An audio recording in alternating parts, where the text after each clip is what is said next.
Hey. Welcome back to Cosmic Wand. We've got something fire today.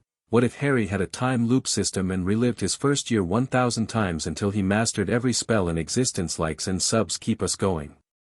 Alright, story time.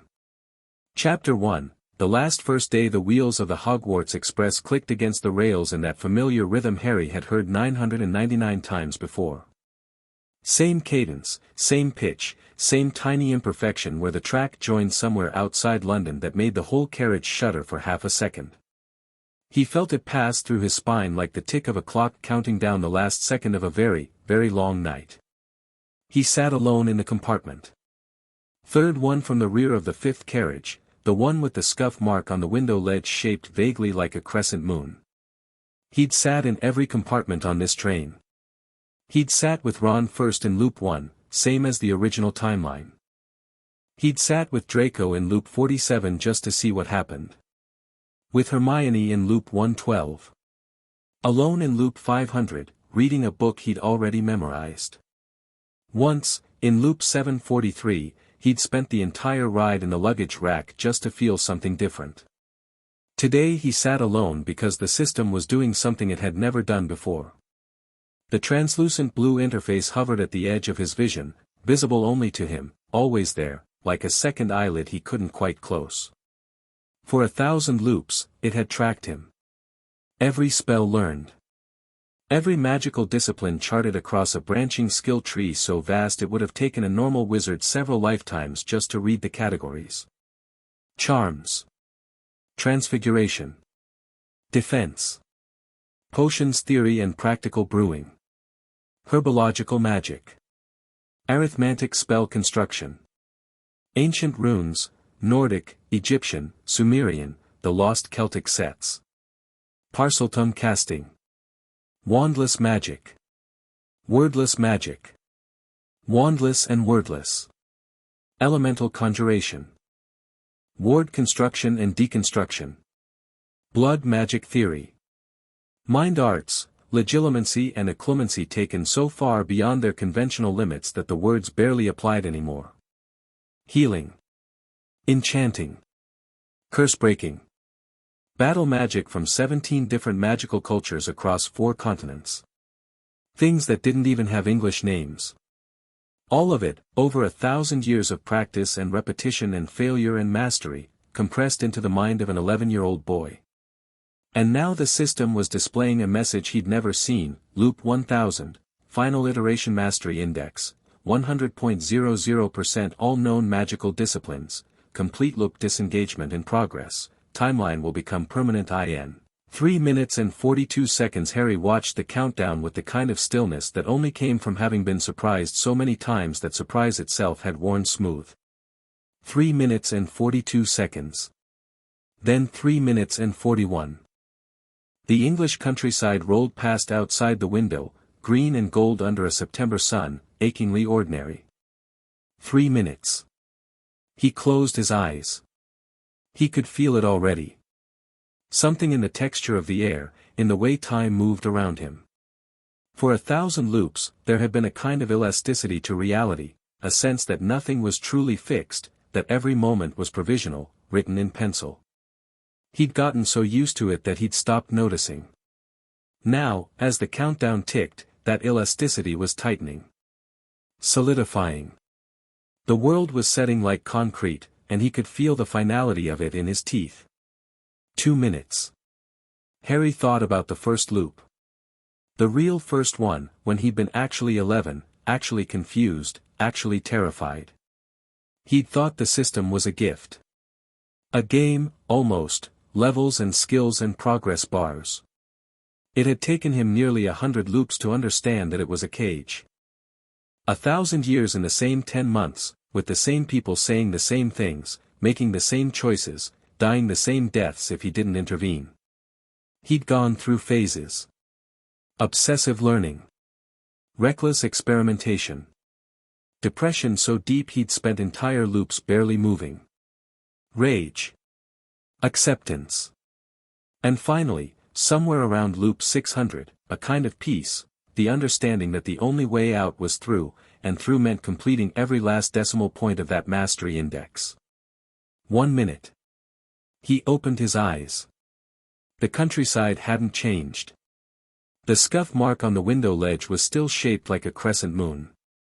But the air felt different. Heavier. Realer. 30 seconds. Harry pressed his palm flat against the window. The glass was cool. He could feel the vibration of the train, the micro-tremors transmitted through steel and wood and upholstery. In all his loops, this physical sensation had never changed. But now it meant something different. Now it was the only version of this moment that would ever exist. 10 seconds. He breathed in. 5. 4. 3. 2. 1. Loop disengaged. Timeline, permanent. System status, legacy mode, display only. Thank you for your participation, Harry James Potter. The blue interface flickered once, and then went translucent, fading to a ghost of itself, still visible if he focused but no longer pulsing with active tracking. The skill trees, the progress bars, the spell index, all frozen at 100%. A monument to a millennium of work, now just a record. Harry let out a breath he'd been holding for 1,000 years. The compartment door slid open. Anyone sitting here? Ron Weasley stood in the doorway, tall for 11 and awkward about it, ears red, a smudge of something on his nose. Everywhere else is full. Harry looked at him, really looked, the way you look at a sunrise you've only ever seen in photographs. Ron's face was the same face Harry had seen 1,000 times on this exact day. Same freckles. Same uncertain half-smile. Same second-hand robes. But this Ron was real. This Ron would grow and change and do things Harry couldn't predict. Yeah, Harry said. His voice came out steady, warm. He'd had centuries to work through the emotions that used to make this moment complicated. Sit down. Ron dragged his trunk in and collapsed onto the opposite seat with the graceless relief of someone who'd been wandering the train for 10 minutes. I'm Ron. Ron Weasley. Harry Potter. Ron's eyes did the thing, the flick upward to the scar, the widening, the barely suppressed reaction. Harry waited it out with easy patience. He'd watched Ron process this exact realization in every conceivable way across 1,000 loops. This version, mouth slightly open, ears going redder, a visible war between excitement and the desire to seem casual, was the standard one. The genuine one. Blimey, Ron said. I mean, sorry, you probably get that a lot. Not as much as you'd think. Harry smiled. It was true, in a way. He'd gotten it exactly this much, and only this much, 1,000 times. Your rat's trying to escape, by the way. Ron looked down. Scabbers was indeed making a break for it along the seat cushion, heading for the gap between the wall and the window with the determined waddling pace of a very lazy rodent. Ron grabbed him and stuffed him back in his pocket with practiced irritation. Useless, he is. Fred says he's been in the family for 12 years, Harry said, then caught himself. Not because he was trying to hide anything, but because the habit of letting conversations play out naturally was deeply ingrained. Sorry, lucky guess. He looks old. Ron accepted this without suspicion, launching into the standard Weasley family introduction, brothers, Quidditch, hand-me-downs. Harry listened with genuine attention. Not because the information was new, but because this version of Ron telling it was new. The specific emphasis he put on certain words, the way he unconsciously leaned forward when he talked about Charlie and the dragons, the exact shade of embarrassment when he mentioned his mum's sandwiches, all of it was happening for the first and only time. It mattered. After 1,000 years of repetition, novelty was sacred. The trolley which came. Harry bought everything, same as always, not out of habit but because Ron's face when confronted with a pile of chocolate frogs and cauldron cakes was one of the genuinely good things about this day. They were halfway through a pile of sweets when the compartment door opened again, and a round-faced boy with watery eyes peered in. Sorry, said Neville Longbottom. Have either of you seen a toad? I've lost mine. Trevor, Harry said. He's 3 compartments up, under the seat next to the window. Left side. Neville blinked. How do you? I've got good ears. Harry tapped his temple and stood up. Come on, I'll help you get him. They found Trevor exactly where Harry said he'd be, because Trevor was always exactly there at this point in the journey, a fact Harry had confirmed across roughly 800 loops. Neville clutched the toad to his chest with visible relief and looked at Harry like he'd performed some kind of miracle. Thanks ever so much. I'm Neville, by the way. Neville Longbottom. Harry Potter. And Neville, Harry put a hand on the boy's shoulder, just briefly. That toad's lucky to have someone who cares enough to look for him. It was a small thing. A nothing sentence. But Harry had learned across 1,000 iterations that Neville Longbottom, at age 11, was so starved for any kind of positive reinforcement that even a throwaway comment could land like a thunderbolt. He watched Neville's spine straighten just a fraction of an inch. You should sit with us, Harry said. We've got food. Back in the compartment, the 3 of them had barely settled in when the door opened again, and Hermione Granger appeared like a small, bushy-haired force of nature. Has anyone seen a toad? A boy named Neville's lost one. Found him already, Neville said, holding up Trevor with a shy smile. Hermione's eyes swept the compartment with the rapid, cataloging intensity that Harry knew so well. She took in Ron's chocolate-smeared face, Neville's toad, and then landed on Harry. You're Harry Potter, she said. I've read about you in modern magical history and the rise and fall of the dark arts and great wizarding events of the 20th century, Harry finished. All 3 got at least something wrong, by the way. Sit down, Hermione. She hesitated, not because she didn't want to, but because Hermione Granger at 11 was still calibrating every social interaction against an internal rubric of acceptable behavior, and being invited to sit by the Harry Potter fell outside her established parameters. How do you know my name? She asked. Same way I knew where the toad was, Harry said easily, and offered her a chocolate frog. She sat. Within 20 minutes, the 4 of them had fallen into a natural rhythm, Ron arguing about Quidditch, Hermione correcting facts, Neville quietly listening and occasionally offering a surprisingly sharp observation about herbology that made Hermione's eyes light up. Harry sat in the middle of it, not directing the conversation but present in it, more present than he'd been in anything for longer than he could remember. This was real. These were real people having real reactions he couldn't predict, and the warmth of it was almost overwhelming. The countryside was darkening toward evening when the door slid open one final time, and Draco Malfoy appeared, flanked by Crabbe and Goyle like a very small general with very large bodyguards. They're saying Harry Potter's in this compartment. Draco's grey eyes found Harry with the precision of someone who'd been rehearsing this moment. That's you, is it? That's me. I'm Malfoy. Draco Malfoy. Ron snorted. Harry watched Draco's expression harden at the sound, the same micro-flinch of wounded pride that Harry had observed 1,000 times, always followed by the same cutting retort about red hair and hand-me-down robes. Don't, Harry said quietly to Draco, before the words could form. Not a command, just a calm, clear suggestion that landed with inexplicable weight. Draco's mouth closed. He stared at Harry, visibly recalculating. You'll find some wizarding families are better than others, Draco managed, adjusting his script. He extended his hand. I can help you there. Harry looked at the offered hand. In loop 1, he'd refused it. In various other loops, he'd taken it, ignored it, shaken it and then immediately wiped his palm on his robes. Loop 204 had been a petty phase. This time, he reached out and shook it, not with deference, not with irony, but with the straightforward grip of someone meeting an acquaintance. I appreciate the offer, Draco. I'll figure out the family stuff on my own, but I'll see you at school. It was so far outside Draco's prepared script that the boy actually had no response.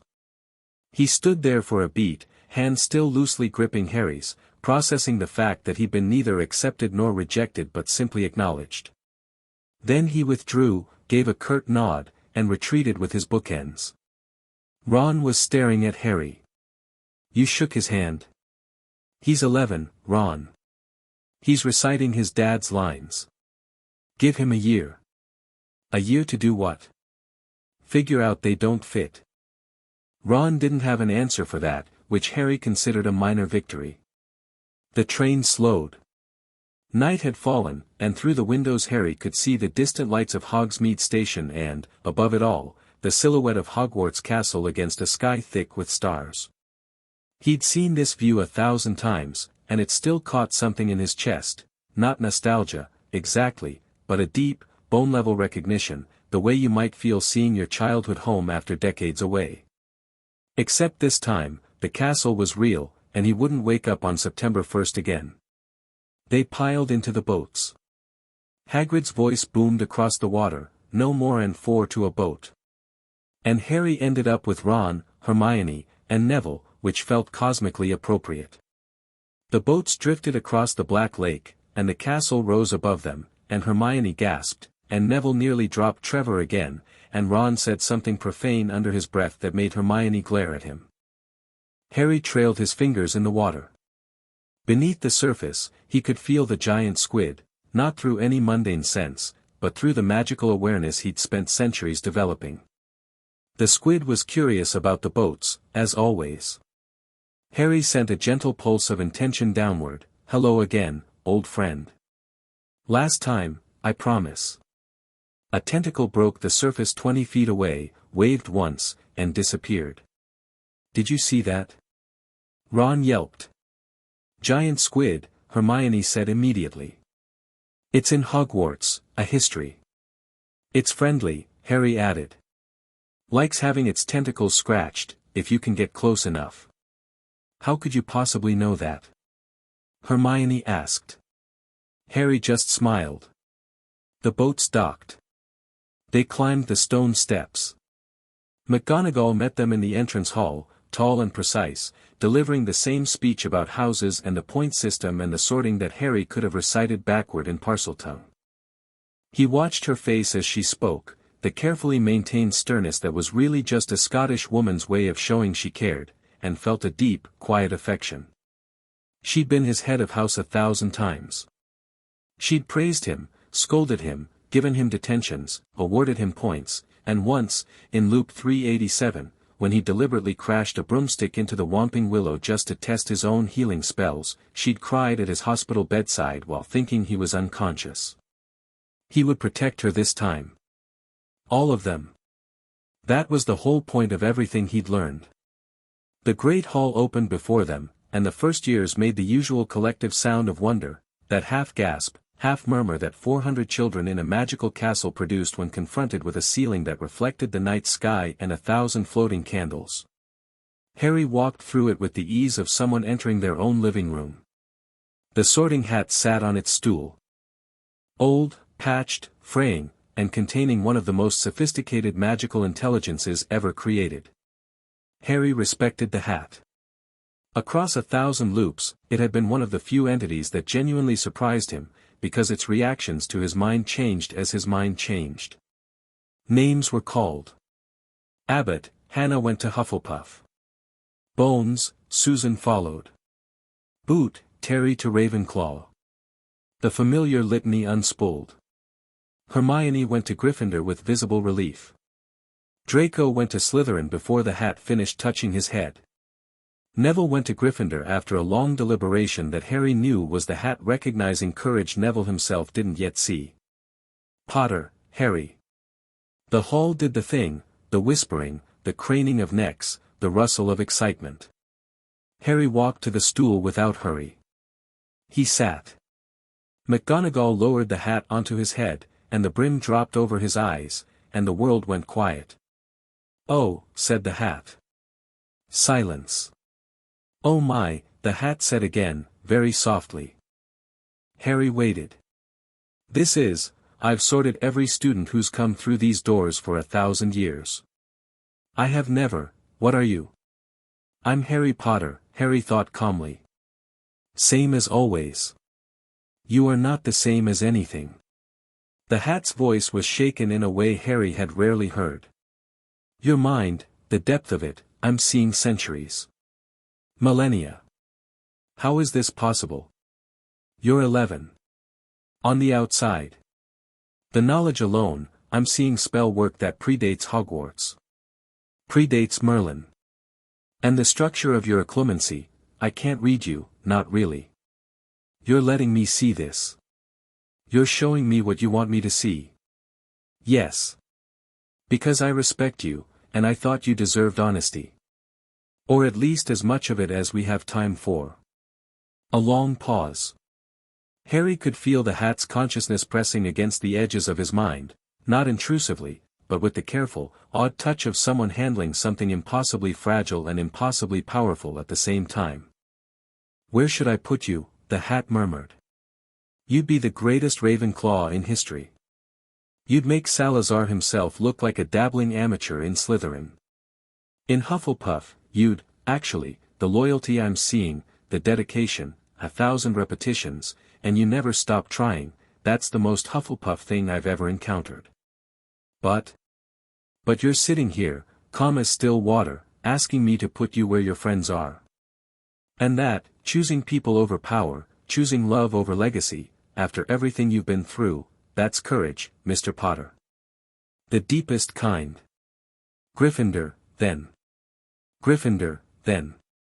But Harry, the hat paused, and when it spoke again, its voice was stripped of performance, entirely sincere.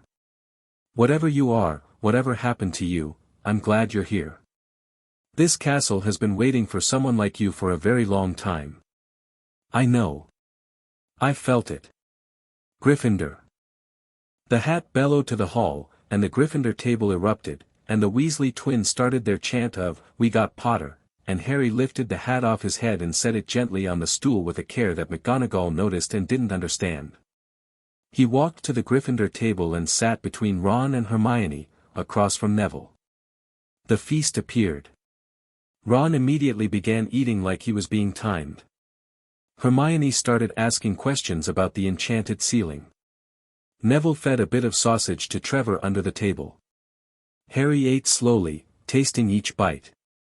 Roast chicken, potatoes, gravy, treacle tart. The same meal as always, but now it was the only version of this meal that would ever exist. That made the treacle tart, specifically, the best thing he'd eaten in 1,000 years. Dumbledore gave his speech, nitwit. Blubber. Oddment. Tweak. And Harry watched him carefully. The old man's eyes, twinkling behind their half-moon spectacles, swept the hall with practiced warmth, and when they reached Harry, they lingered. Just a moment. Just a flicker of assessment, quickly hidden. Harry held the gaze. Not challenging, not defiant. Just steady. Just present. Something shifted in Dumbledore's expression, a micro-reaction, barely visible, that Harry read as clearly as printed text. Confusion. The headmaster had expected to see a certain kind of child, awed, overwhelmed, perhaps a little lost. What he saw instead was an 11-year-old boy who looked back at him with the patient, unimpressed calm of a peer. Dumbledore blinked first. That, too, was a first. The prefects led them to Gryffindor Tower. Fat lady, password, caput draconis, common room, dormitory. The other first-year boys, Ron, Neville, Seamus, Dean, claimed beds and began the rituals of settling in. Harry took the bed by the window, same as always, and sat on the edge of it while the others changed and argued about who snored and sorted through trunks. You all right, Harry? Ron asked from across the room, catching something in Harry's stillness. You've gone quiet. Just taking it in, Harry said. And he meant it more literally than Ron could possibly know. He waited until the dormitory settled, until Ron's breathing deepened and Neville's soft snoring began and Dean's restless shifting finally stilled. Then he slipped out of bed, pulled on his shoes, and left the tower. Hogwarts at night was a different creature. The corridors breathed. The paintings murmured in their sleep. The suits of armor stood sentinel in the moonlight that spilled through tall windows, and the magic of the castle, that deep, ancient, layered enchantment that was more organism than spell, pulsed through the stones like a heartbeat. Harry walked through it without concealment. No invisibility cloak, no disillusionment charm. He wasn't sneaking. He was walking through his home. Mrs. Norris found him on the third-floor corridor. The cat materialized from the shadows with her usual predatory suspicion, lamp-like eyes fixing on him. Harry crouched and extended his hand. A whisper of magic, not a spell, exactly, more like a suggestion woven into the air, and Mrs. Norris pressed her head against his palm and purred. "You're going to confuse Filch terribly," Harry murmured, scratching behind her ears. "Sorry about that." He climbed. Past the library, past the room of requirement, which he could feel behind the wall like a held breath, past the Ollery where Hedwig was already settled and sleeping. Up and up, until he pushed open the heavy door at the top of the astronomy tower and stepped out into the night. The wind hit him first. Cold, clean, carrying the smell of the Black Lake and the forest and the distant mountains. Then the sky, vast and clear and blazing with stars, the Milky Way arched overhead like a bridge between worlds. Harry leaned against the parapet and looked out. For 1,000 years, he had known exactly what every tomorrow would bring. Every sunrise, every conversation, every meal, every lesson, every crisis, every death, every victory, all of it mapped and catalogued and stripped of mystery. He had lived in a world without genuine future, where the horizon was always the same distance away no matter how far he walked. Now the horizon was real. Tomorrow, he would attend his first charms class, and Flitwick would ask them to practice the levitation charm, and Harry would have to decide how much of himself to reveal. Tomorrow, McGonagall would teach transfiguration, and Harry would have to choose whether to turn his match into a needle like a good first year or into something that showed what he was actually capable of. Tomorrow, he would eat breakfast and have conversations that no one had scripted, and the people around him would say things he hadn't heard before, and the day after that would be new too, and the day after that, and every day after that for the rest of his life. He was terrified. He was elated. The castle hummed beneath his feet, and Harry sent his awareness downward, into the stones, through the ancient enchantment lattice that held Hogwarts together. He could feel every ward, every charm, every layered protection, and he could feel where they'd weakened, where centuries of neglect had left gaps and fraying edges. The wards against dark magic were still strong but brittle in places. The structural enchantments were solid. But the deeper protections, the ones Hogwarts founders had woven into the castle's very foundation, those were fading. Not tonight. But soon, he would fix them.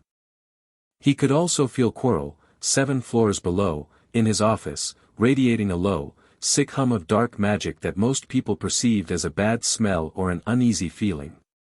The fragment of Voldemort nestled in the back of Quirrell's skull was dormant right now, sleeping, if something like it could sleep. Harry mapped its magical signature with a precision born of 1,000 observations and felt the familiar mix of pity and resolve. Soon for that, too. But not tonight. Tonight was for standing on a tower and breathing real air and knowing that the stars overhead would be in different positions tomorrow. Footsteps behind him. Harry didn't turn. He'd felt the magical signature approaching for the last 3 flights of stairs, structured, precise, ancient, and deeply powerful. "Mr. Potter." Professor McGonagall's voice was sharp enough to cut. "Would you care to explain what you're doing out of bed on your very first night?" Harry turned. She stood in the doorway, tartan dressing gown pulled tight, hair in a long braid, expression caught between anger and concern. In the moonlight, she looked older than she did in daytime, or maybe just more honest. "Stargazing, Professor," Harry said. "Stargazing." "Yes, ma'am.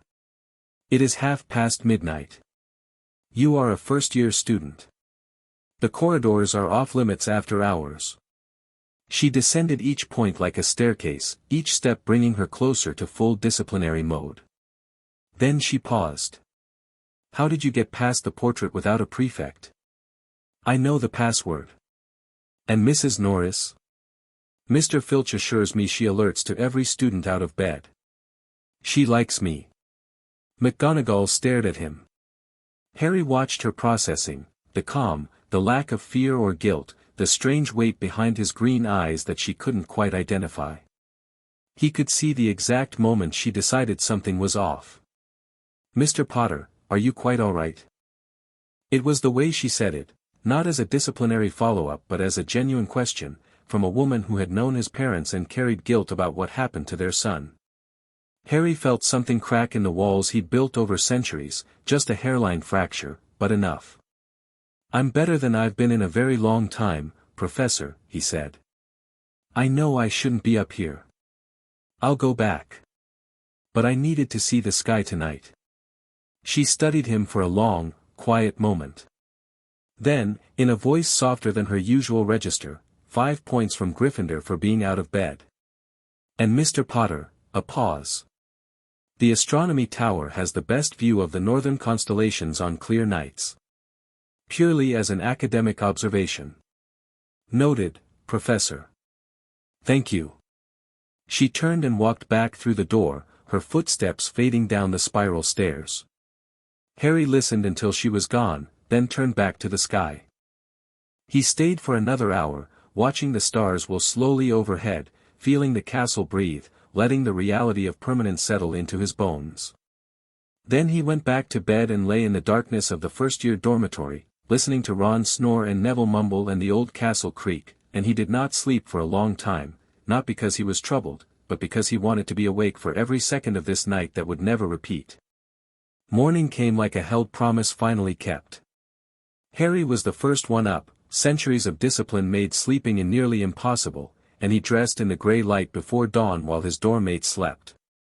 He sat on the edge of his bed and watched the sun come up through the window, and when the light hit the lake, it shattered into 1,000 fragments of gold, and that was new too, because the angle of the light was different today than it had been on any September 2nd in any previous loop because this was September 2nd and it was real. Ron woke up like a bear disturbed in winter, slowly, loudly, and with great resentment toward consciousness. Neville followed, then Dean and Seamus, and the dormitory filled with the sounds of boys getting ready for their first day of magical education. Harry moved through the routine with the easy competence of someone who had done this 1,000 times, which he had, but his attention was on the others, on the small differences, the micro-novelties. Dean had a different toothbrush than usual. Seamus tied his shoes left foot first instead of right. Tiny things, probably random, but to Harry they were proof that the timeline was diverging. Things were different. Good. Breakfast in the Great Hall was a noisy, chaotic affair. Owls poured through the windows with the Morning Post. The food appeared on golden plates, eggs, bacon, toast, porridge, kippers. Ron ate with focused intensity. Hermione had Hogwarts, a history propped against the orange juice. We've got charms first, she announced, consulting the timetable McGonagall had handed out. Then transfiguration after lunch. And, oh, history of magic. I've read that Professor Binns is a ghost, isn't that fascinating? Fascinating isn't the word I'd use, Ron said through a mouthful of egg. Their first class was charms, with Professor Flitwick. The tiny wizard stood on his stack of books at the front of the classroom, beaming at them all with the irrepressible enthusiasm that 1,000 years had not diminished in Harry's estimation. Flitwick was, in Harry's considered opinion, the most naturally gifted teacher at Hogwarts. Possibly the most gifted teacher he'd ever encountered, across any loop. Welcome, welcome. Flitwick squeaked. Now, today we'll be starting with the very basics, the fundamentals of wand movement and incantation that will serve as the foundation for everything you learn in this class. Can anyone tell me the 3 core principles of charm casting? Hermione's hand went up so fast it created a small breeze. Harry waited. Let her answer. She needed this, the affirmation, the proof that she belonged here. Intention, incantation, and wand movement, Hermione said promptly. Excellent. 5 points to Gryffindor. Flitwick was delighted. Now, we'll start with a simple light charm, Lumos. The wand movement is a gentle upward flick, like so, he demonstrated. The tip of his wand ignited with a soft white glow. Around the room, students fumbled for their wands and began practicing. Ron jabbed his wand upward and produced a feeble flicker. Hermione managed a steady glow on her third try and looked enormously pleased. Neville's wand emitted a brief spark and then nothing, and his face fell. Harry drew his wand. Holly, 11 inches, Phoenix Feather Core.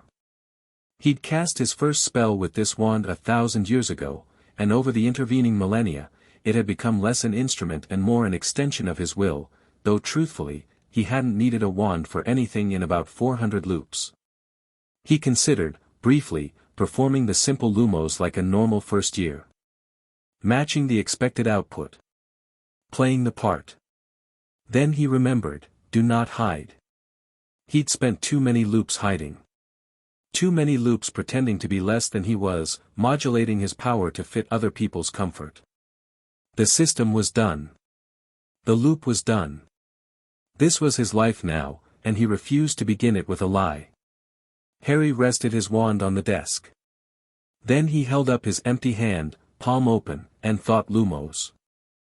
A sphere of pure white light bloomed above his palm, not the thin, wand-tip glow that Flitwick had demonstrated, but a contained orb of illumination that cast sharp shadows across the entire classroom and made several students shield their eyes. The room went silent. Harry adjusted the intensity downward, a thought, nothing more, until the orb was a comfortable, warm glow hovering 3 inches above his skin. Then, because he might as well, he split it. The single orb divided into 7 smaller spheres that began orbiting his hand like a slow, lazy solar system, each one a slightly different color. Flitwick's stack of books shifted, and the tiny professor nearly fell off. He caught himself on the desk edge and stared at Harry with eyes that had gone very wide. "Mr. Potter," Flitwick said, his voice noticeably higher than usual. "That is, you are performing wandless magic." "Wandless, wordless magic. And you've modified the Lumos charm into, is that a sustained multipoint variant? With chromatic differentiation?" "Yes, sir," Harry said. "That's, Mr. Potter, 7th-year students struggle with basic wandless casting. What you're doing is," Flitwick stopped. His dueling champion's instincts were kicking in, and Harry could see the shift, the academic curiosity overtaking the shock. "How long can you sustain that?" "Indefinitely." Flitwick opened his mouth. Closed it. Opened it again. "I think," he said carefully, "that you and I should have a conversation after class, Mr. Potter." "I'd like that, Professor." Harry let the spheres fade. The classroom remained silent for another 3 seconds, and then Seamus Finnegan said, "Bloody hell," with such feeling that even Hermione didn't correct his language. The rest of the charms lesson proceeded in a state of altered reality. Flitwick continued teaching the standard curriculum. He was a professional, and he had 20 other students to attend to, but his eyes kept drifting back to Harry, and the questions he asked grew subtly more complex, as if he was probing, testing, trying to locate the edges of whatever he'd just witnessed. Harry helped Neville with his Lumos. Not by explaining theory, Neville had read the theory and it hadn't helped, but by putting a hand on Neville's wand arm and saying, "Stop trying to force it. The spell wants to work. Magic wants to move. You just have to let it." Neville tried again. His wand blazed with light, strong, steady, and bright enough to make him gasp. "There," Harry said. "That's all you." The look on Neville's face, the sheer, shocked wonder, was worth more than 1,000 years of mastery. Transfiguration, after lunch, was a different kind of proving ground. McGonagall stood at the front of the room, as formidable as a Highland cliff face, and delivered her introductory lecture about the complexity and danger of transfiguration with the gravity it deserved. Then she set them to turning matches into needles. Harry picked up his match, looked at it for a moment, and set it down as a needle. No wand. No incantation. No visible effort. The match simply stopped being a match and started being a needle, not a needle-shaped match, not a silvery match with a point, but a needle, perfect in every detail, gleaming under the classroom lights. Then, because McGonagall was watching and he wanted her to understand the scope of what she was dealing with, he picked up the needle and turned it into a silver butterfly that lifted off his palm and fluttered around the room before settling on Hermione's desk, where it folded its wings and became a needle again. McGonagall's lips pressed into a line so thin they nearly disappeared. She walked to Harry's desk, picked up the needle, examined it, set it down. "Mr. Potter," she said. "See me after class." "Yes, Professor." After class, she stood behind her desk and looked at him with an expression he'd seen before, the one she wore when the world wasn't behaving according to established rules. "Explain," she said. "What would you like me to explain, Professor?" "That was not first-year work. That was not seventh-year work. The butterfly, that was living transfiguration, which I teach to NEWT students in their final term, and most of them can't manage it. You did it wandlessly, wordlessly, and without apparent effort. You are 11 years old." "All true," Harry agreed. "How?" Harry considered his response. He had nothing to hide, but some truths were large enough to require careful delivery. "I've had a lot of practice, Professor. More than you'd believe if I told you. I'll tell you everything eventually, you and the headmaster both, but for now, the simplest version is this: I know magic. All of it. And I'm not going to pretend I don't." McGonagall was quiet for a long time. Harry watched the calculations behind her eyes, the professor weighing evidence, the order member assessing threats, the woman who'd known his mother trying to reconcile memory with the impossible child standing in front of her. "Albus will want to speak with you," she said finally. "I know. I'll be ready when he is. Mr. Potter, Harry." She caught herself on the name, as if the familiarity had escaped against her will. "Whatever this is, whatever has happened to you, are you safe?" Harry smiled at her. Genuinely, warmly, with the full weight of a millennium's accumulated affection for this fierce, principled, deeply caring woman. "I'm safe, Professor. And so is this school, as long as I'm in it. I promise you that." She held his gaze, and he let her see it, not through legitimacy, which would have been an invasion, but through simple human expression. Sincerity. Certainty. A calm so deep it could only come from absolute capability. McGonagall nodded once, sharply, as if accepting a report from a trusted lieutenant. "Get to your next class, Mr. Potter. And do try not to break reality in Professor Binns' lesson. The man's had enough shocks for one afterlife." Harry laughed, actually laughed, a real sound, surprised out of him, and the unexpectedness of it, the pure novelty of a laugh he hadn't planned, carried him out of the classroom and into the corridor, where the afternoon light slanted through tall windows and painted everything gold. He had classes to attend and friends to walk with and a castle to protect and a future to build, and none of it was scripted, and all of it was real. The first day of the rest of his life was already better than any of the 1,000 that came before. Chapter 2, Old Souls and New Friends. The first week at Hogwarts passed in a blur of small miracles. Not for Harry, the week was a carefully navigated landscape of familiar terrain with unfamiliar weather. He knew every corridor, every shortcut, every trick step on every staircase. He knew which portraits gossiped, which suits of armor would trip you if you walked too close, and which bathroom on the 4th floor had a tap that only worked if you asked it nicely in Welsh. What he didn't know, what kept catching him off guard in the best possible way, was the people. Ron told a joke at breakfast on Wednesday that Harry had never heard. Not in any loop. It was about a hag, a healer, and a muggle plumber walking into the leaky cauldron, and the punchline was terrible, genuinely awful, and Ron delivered it with such triumphant confidence that Harry laughed until his ribs hurt. The joke itself wasn't funny. Ron's face was. And the fact that it was new, that in 1,000 years of September mornings, this particular configuration of words and timing and Ron's specific expression had never existed, made it the funniest thing Harry had heard in living memory. Hermione, meanwhile, was systematically working her way through every first-year textbook at a pace that would have been alarming if Harry hadn't known it was just how she processed anxiety. She read the way other people breathed, constantly, automatically, as a baseline requirement for functioning. What was different this time, what Harry noticed because he was paying attention in a way he hadn't in centuries, was how she softened when someone engaged with her about it. When Harry asked her a question about something she'd read, her whole posture changed.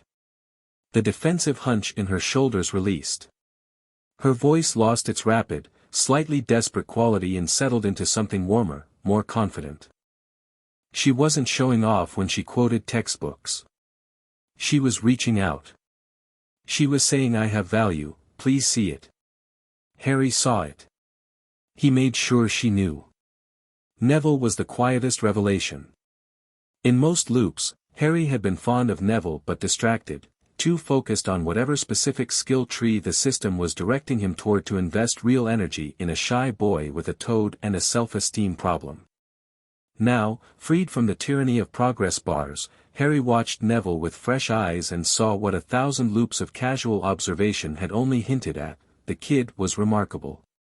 Not in the flashy, obvious way that Hermione was remarkable or the instinctive way Ron was remarkable. Neville was remarkable the way deep roots were remarkable, invisible, quiet, and stronger than anything above the surface. It showed in small moments.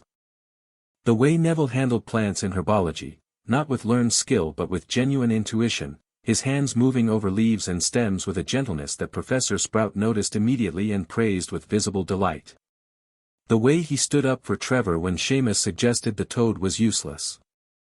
The way he kept trying in every class, even when every attempt failed, even when his wand sputtered and his spells fizzled and his face burned with embarrassment. That was raw, stubborn, relentless courage, and Harry respected it more than most of the flashy bravery he'd witnessed across a millennium. Thursday morning brought potions, and Harry had been waiting for it. The dungeons were cold as always, that specific, bone-deep chill that came from being underground and surrounded by stone that had been soaking up lake water for 1,000 years. The Slytherins were already seated when the Gryffindors filed in, and Draco gave Harry a look that was trying very hard to be contemptuous but kept sliding into something more like wary curiosity. News of Harry's performances in Charms and Transfiguration had traveled through the castle at the speed of gossip, which at Hogwarts was faster than light. Snape entered like a weather system, black robes billowing, doors slamming, the temperature in the room dropping another 10 degrees through sheer force of personality.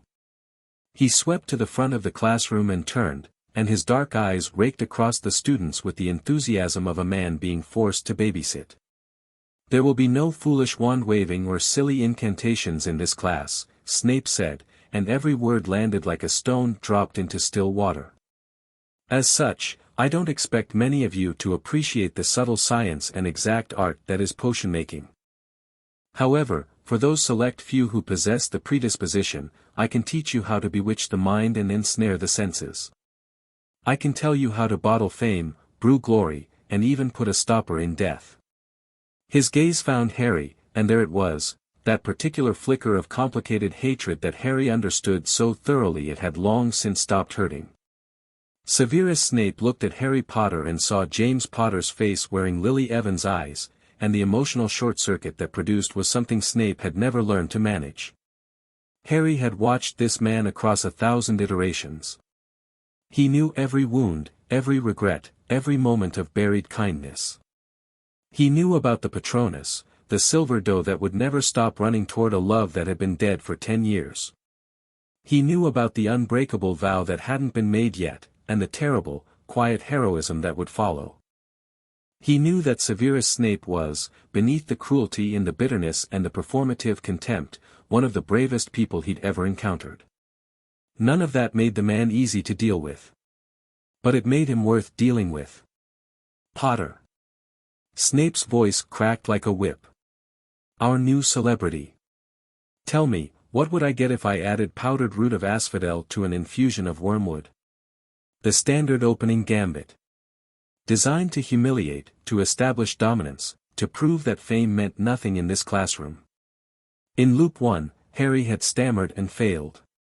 In subsequent loops, he'd given the textbook answer, or the advanced answer, or once, in a particularly antagonistic loop, the answer in medieval Latin just to be a pain. Today, Harry met Snape's eyes and spoke without hesitation. The draught of living death, sir. A sleeping potion so powerful that it mimics death in every measurable way. The standard recipe calls for sloth brain and saprophyros bean as well, though the bean should be crushed with the flat of a silver blade rather than cut, it releases the juice more effectively. The optimal stir pattern is 7 clockwise followed by 1 counterclockwise, repeated until the potion reaches a pale lilac color. Most brewers stop at pink, which works but produces a less stable result. The dungeon was very quiet. Snape's face didn't move. That was how Harry knew the response had landed. When Snape was genuinely rattled, he went still. A surface reaction, a sneer or a cutting remark, meant he was in control. Stillness meant he wasn't. "And where," Snape said slowly, "would you look if I told you to find me a bezoar?" "The stomach of a goat, sir." Specifically, a mature goat. Kid goats produce smaller bezoars that are less effective as universal antidotes. The best specimens come from the alpine ibex, which feeds on a wider variety of potentially toxic plants and therefore produces bezoars with broader neutralizing properties. Though if you want a truly effective universal antidote, the bezoar is only a starting point. Gulpalot's third law provides the theoretical framework for constructing compound antidotes that can address multiple poisons simultaneously. Something happened behind Snape's eyes. A wall shifted. Not much, just enough for Harry to see what was behind it, which was not anger or contempt but something closer to bewilderment. And the difference between monkshood and wolfsbane? They're the same plant, sir. Also known as aconite. Genus Aconitum, family Ranunculaceae. Toxic in its raw form, the alkaloid aconitine affects sodium channels in the nervous system and can cause cardiac arrest in sufficient doses. In potion making, it's primarily used in the wolfsbane potion, which you brew better than anyone alive. That last sentence dropped into the silence like a match into a pool of petrol. Snape's jaw tightened. His hands, which had been clasped behind his back, separated. "And how," he said very quietly, "would you know anything about my brewing?" "Because I know potions, Professor. And I know quality when I see the evidence of it. The wolfsbane potion is one of the most technically demanding brews in existence. The margin for error in the aconite infusion alone is measured in fractions of a degree. Someone who can produce that consistently isn't just competent. They're an artist." The room held its breath. Draco was staring. Ron was staring. Hermione had her hand raised and had apparently forgotten about it, because it was slowly sinking back to her side. Neville looked like he was witnessing a duel. In a way, he was. But it wasn't the kind anyone expected. Snape stared at Harry for a long, electric moment. Then something shifted, not softened, exactly, but recalibrated. The mask of contempt didn't disappear, but Harry could see the man behind it reassessing, reevaluating, running through scenarios and finding none of them adequate.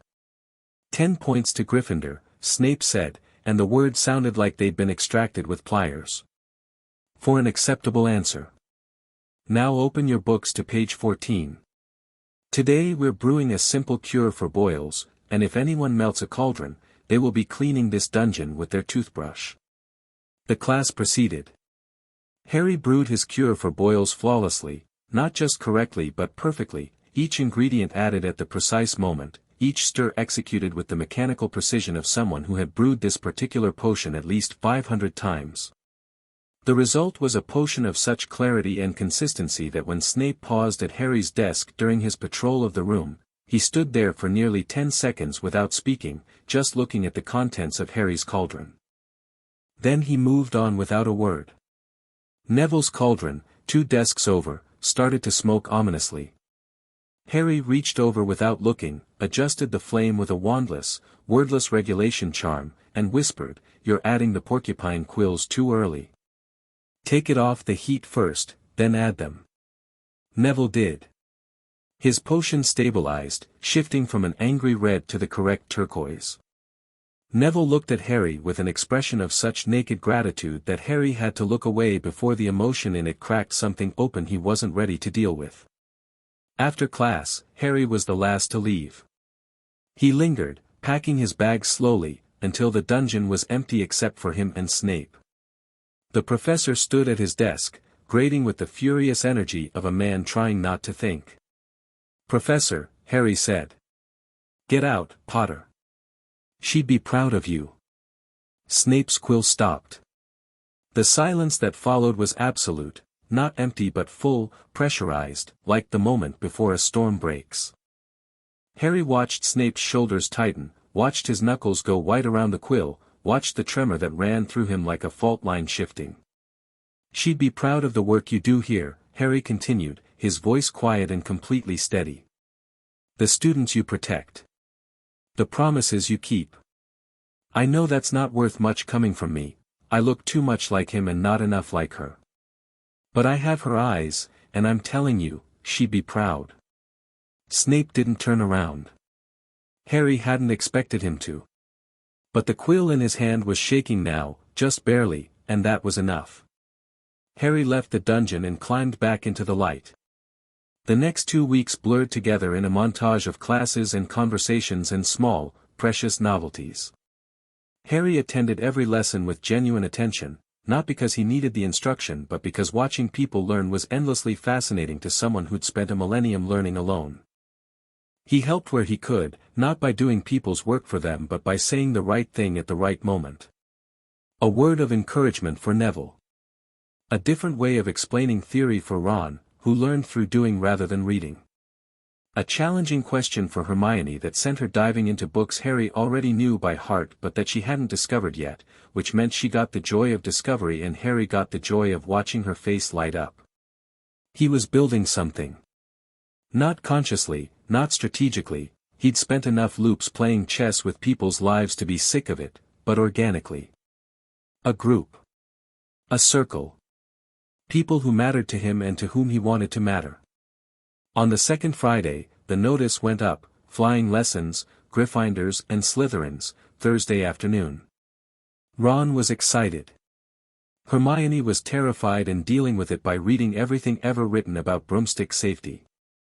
Neville was quietly dreading it. Harry was looking forward to it. Thursday arrived clear and bright, with a wind coming off the mountains that smelled like pine and cold water. Madame Hooch stood between 2 rows of school brooms, battered, temperamental, and barely airworthy, like a fleet of old taxis. The students lined up, and Harry took his position with the Gryffindors. "Stick out your right hand over your broom," Hooch instructed, "and say, 'up.'" 20 voices shouted, "up," simultaneously. Hermione's broom rolled over. Ron's shot into his hand. Neville's didn't move. Harry's was in his hand before the word finished leaving his mouth, not because he'd commanded it with particular force, but because the broom simply recognized him. 1,000 years of flying had given him an affinity with broomsticks that went beyond skill into something almost empathic. The broom wanted to fly with him. Every broom did. Hooch walked them through the basics, mounting, grip, hovering. Harry hovered 3 feet off the ground with the rest of them, holding himself back, patient. Then Neville's broom happened. It always happened. In every loop, Neville's broom bucked him skyward because the boy was nervous and his magic was spilling into the broom's enchantments in unpredictable ways. Harry had watched it from the ground 999 times. He'd caught Neville mid-fall in some loops, cushioned his landing in others, or simply known it was coming and preemptively cast a safety charm. This time, he didn't wait. The moment Neville's broom twitched, before the buck, before the launch, before the terrified shout, Harry moved. Not up, because there was nothing to intercept yet, but sideways, sliding through the air on his own broom to position himself directly beside Neville. "Neville," he said calmly. Your broom's about to bolt. When it does, don't fight it. Lean forward and grab the shaft with both hands. I'll be right here. Neville's eyes went wide. How do you? The broom bucked. Neville shot upward with a yell, his robes flapping, his hands scrabbling at the handle. Harry followed, not chasing but accompanying, rising alongside Neville with effortless control, matching the wild broom's erratic trajectory as casually as if they were taking a stroll. 20 feet up. 30. 40. Neville's broom corkscrewed, and Neville's grip slipped, and he tumbled sideways off the handle with a scream that cut across the grounds. Harry caught him. Not with a spell. Not with a charm. He simply flew, rolling his broom in a maneuver that had no name in any Quidditch playbook, inverting himself in midair, snagging Neville's wrist with one hand and the runaway broom's tail with the other, and then pulling all three of them, Harry, Neville, and the rogue broom, into a smooth, controlled descent that deposited Neville gently on the grass as if he'd been lowered by an elevator. The whole thing took about 4 seconds. Neville sat on the ground, breathing hard, still clutching Harry's arm. Harry crouched beside him. "You're all right," Harry said. "See? Nothing broken. You caught me. In midair. Told you I'd be right here." Madam Hooch was sprinting toward them, whistle bouncing on its lanyard, face pale. The students were either frozen or erupting. Harry registered Draco's expression in his peripheral vision, not the usual smirk, but something closer to shock. Then Draco's hand moved. Harry saw it happening, the grab, the glint of glass, Neville's remembrall, which had fallen out of the boy's pocket during the chaos. Draco scooped it off the grass and held it up. "Look at this," Draco called out, finding his footing in familiar cruelty. "Longbottom's little, Draco." Harry's voice carried across the lawn without being loud. Something in its tone, a weight, a patience that sounded ancient because it was, made Draco stop mid-sentence. "Give it back." "Or what, Potter?" Harry stood up from Neville's side and walked across the grass toward Draco. He didn't hurry. He didn't posture. He simply walked, and something about the quality of his movement, the absolute absence of tension, the calm that went deeper than confidence into something that looked almost like serenity, made the space between them feel charged. He stopped 3 feet from Draco and held out his hand. "No, or what? Just give it back because it's not yours and you know better." Draco's fingers tightened on the remembrall. His eyes flickered to Crabbe and Goyle, who were watching with the confused expressions of boys whose script had been discarded. Then back to Harry. Something passed between them, not hostility, not a challenge, but a kind of recognition. Harry was giving him a choice. A real one, free of threats or consequences or audience pressure. Just a simple question: who do you want to be? Draco dropped the remembrall into Harry's palm. "Whatever," Draco muttered, and turned away. Harry walked back and gave the remembrall to Neville, who was being fussed over by Madam Hooch and staring at Harry like he'd witnessed something divine. "Here. Try not to keep it in your robe pocket when you're flying. Inside pocket of your shirt, close to the chest." "Harry," Neville said quietly. "Thanks. Don't mention it." Madam Hooch recovered enough to resume the lesson, but the dynamic had shifted. The other students watched Harry with a new kind of attention, not just curiosity about the famous scar, but genuine awe at what they'd seen him do in the air. He'd moved on that broom the way water moved in a river, naturally, inevitably, without a wasted motion. McGonagall was watching from a window. Harry saw her, because of course he did. In the original timeline, in Loop 1, this was the moment that led to him becoming the youngest Seeker in a century. McGonagall would march down, pull him aside, introduce him to Oliver Wood. She did exactly that. "Potter, come with me." Harry followed her through the corridors to an empty classroom, where she summoned Oliver Wood from his own class with a note that must have been compelling, because the 6th year arrived at a dead sprint. "Wood, I found you a Seeker." Oliver looked at Harry. Harry looked at Oliver. Across 1,000 loops, Harry had played Quidditch hundreds of times. He'd been seeker, chaser, beater, and once, memorably, keeper. He'd played in every position until the sport held no more surprises. He could fly rings around any professional player alive. "I'd love to play," Harry said, because Quidditch was still fun even after a millennium, and because the look on Oliver's face when he eventually saw Harry fly for real would be worth it. October settled over Hogwarts like a cold, golden blanket, and Harry settled into something he'd never had before, a routine that mattered. Every morning, he woke before dawn and spent an hour on the astronomy tower, running through his spell repertoire, not because he needed practice, but because the discipline kept him centered. 1,000 years of muscle memory didn't maintain itself. He cycled through disciplines the way a musician ran scales, charms, transfiguration, defensive work, elemental manipulation, healing, wards. He worked wandlessly and wordlessly, his magic flowing through him like breath, and the castle watched and hummed its approval. Then breakfast with his friends. This, more than anything, was what he treasured. Ron's running commentary on everything. Hermione's increasingly bold attempts to engage Harry in academic debate. She was starting to suspect the depth of his knowledge and kept probing, like a very determined archaeologist. Neville's quiet, steady presence. The boy was growing more confident by the day, bolstered by Harry's consistent, casual faith in him. One morning in mid-October, Harry found Hermione alone in the common room at 5 a.m., surrounded by books, her hair wilder than usual and her eyes red-rimmed. "You haven't slept," Harry said, sitting down across from her. "I'm fine. I'm studying for the Transfiguration exam. The exam that's 3 weeks away. Preparation is, Hermione." Harry waited until she looked up. "What's actually wrong?" The question, asked directly and without judgment, hit her harder than any spell. Her eyes filled. She blinked rapidly, furiously, as if she could transfigure tears into something less embarrassing through sheer willpower. "Lavender and Parvati were talking," she said, very quietly. "They didn't know I could hear. They said she swallowed. "They said I'm a know-it-all and nobody actually likes me, they just put up with me because I help with homework." Harry felt something old and hot flare behind his sternum. Not anger at Lavender and Parvati. They were 11-year-old girls being casually cruel in the way 11-year-old girls sometimes were.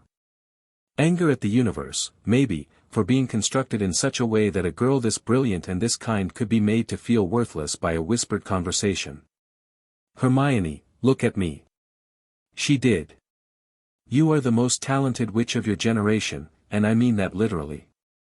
You are also kind, loyal, brave, and so passionate about learning that you make me feel like a lazy student.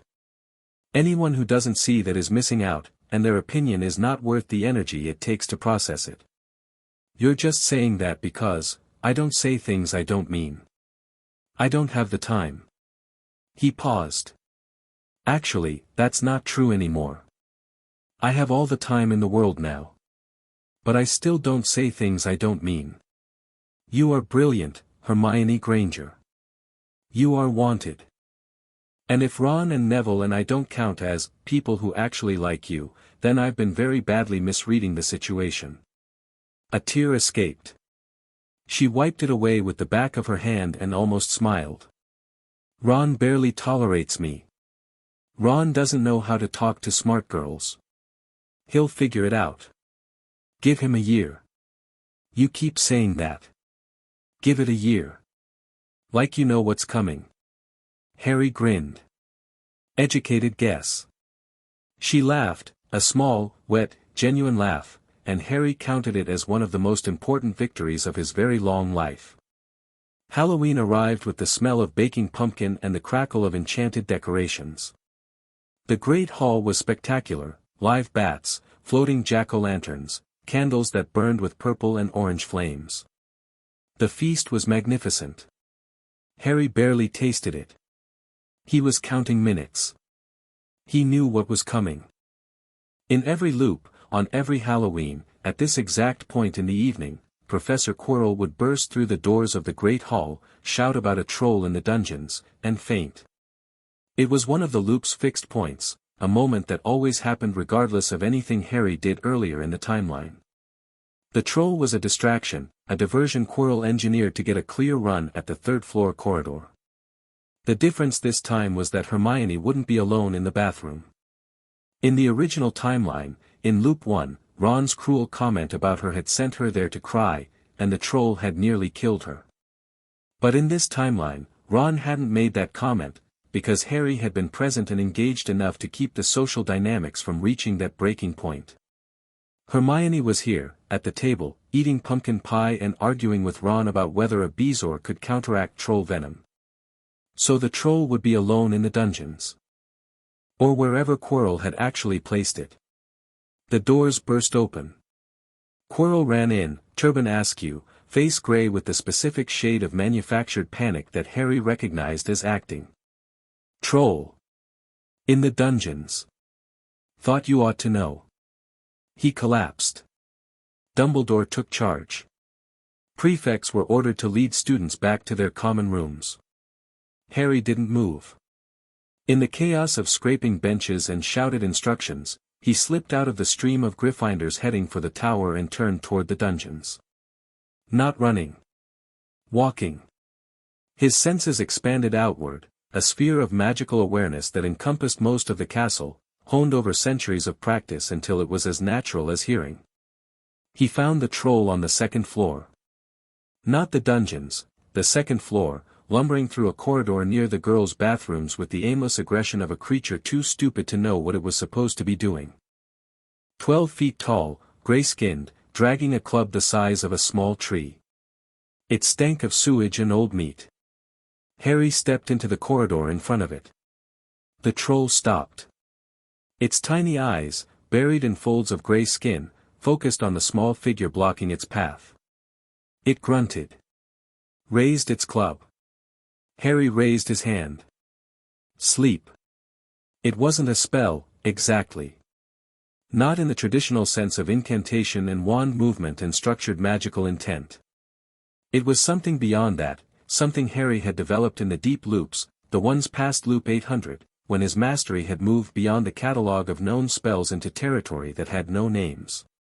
He called it direct imposition, the ability to impose a state on reality through pure, focused will, channeled through his magic. It was, as far as he knew, something no other wizard had ever achieved, because no other wizard had ever had 1,000 years to refine their magical control to this degree. The troll's eyes glazed. Its club slipped from its fingers and hit the stone floor with a crash that echoed through the corridor. Then the troll itself toppled, slowly, majestically, like a tree being felled, and hit the ground with an impact that Harry felt through the soles of his shoes. It was snoring before the dust settled. Harry stood over it, feeling nothing in particular. He'd dealt with trolls in every conceivable way across his loops, fought them, dodged them, befriended one once in an experimental loop, transfigured one into a footstool. This one was just a troll. The real threat was 7 floors up, wrapped in a turban. Footsteps behind him. Multiple sets, moving fast. Harry turned. McGonagall, Snape, and Quirrell rounded the corner at speed and stopped dead at the sight before them, an 11-year-old boy standing calmly over a fully grown mountain troll that was sleeping like a baby. Mr. Potter. McGonagall's voice had achieved a frequency that suggested she was having a fundamentally adverse reaction to reality.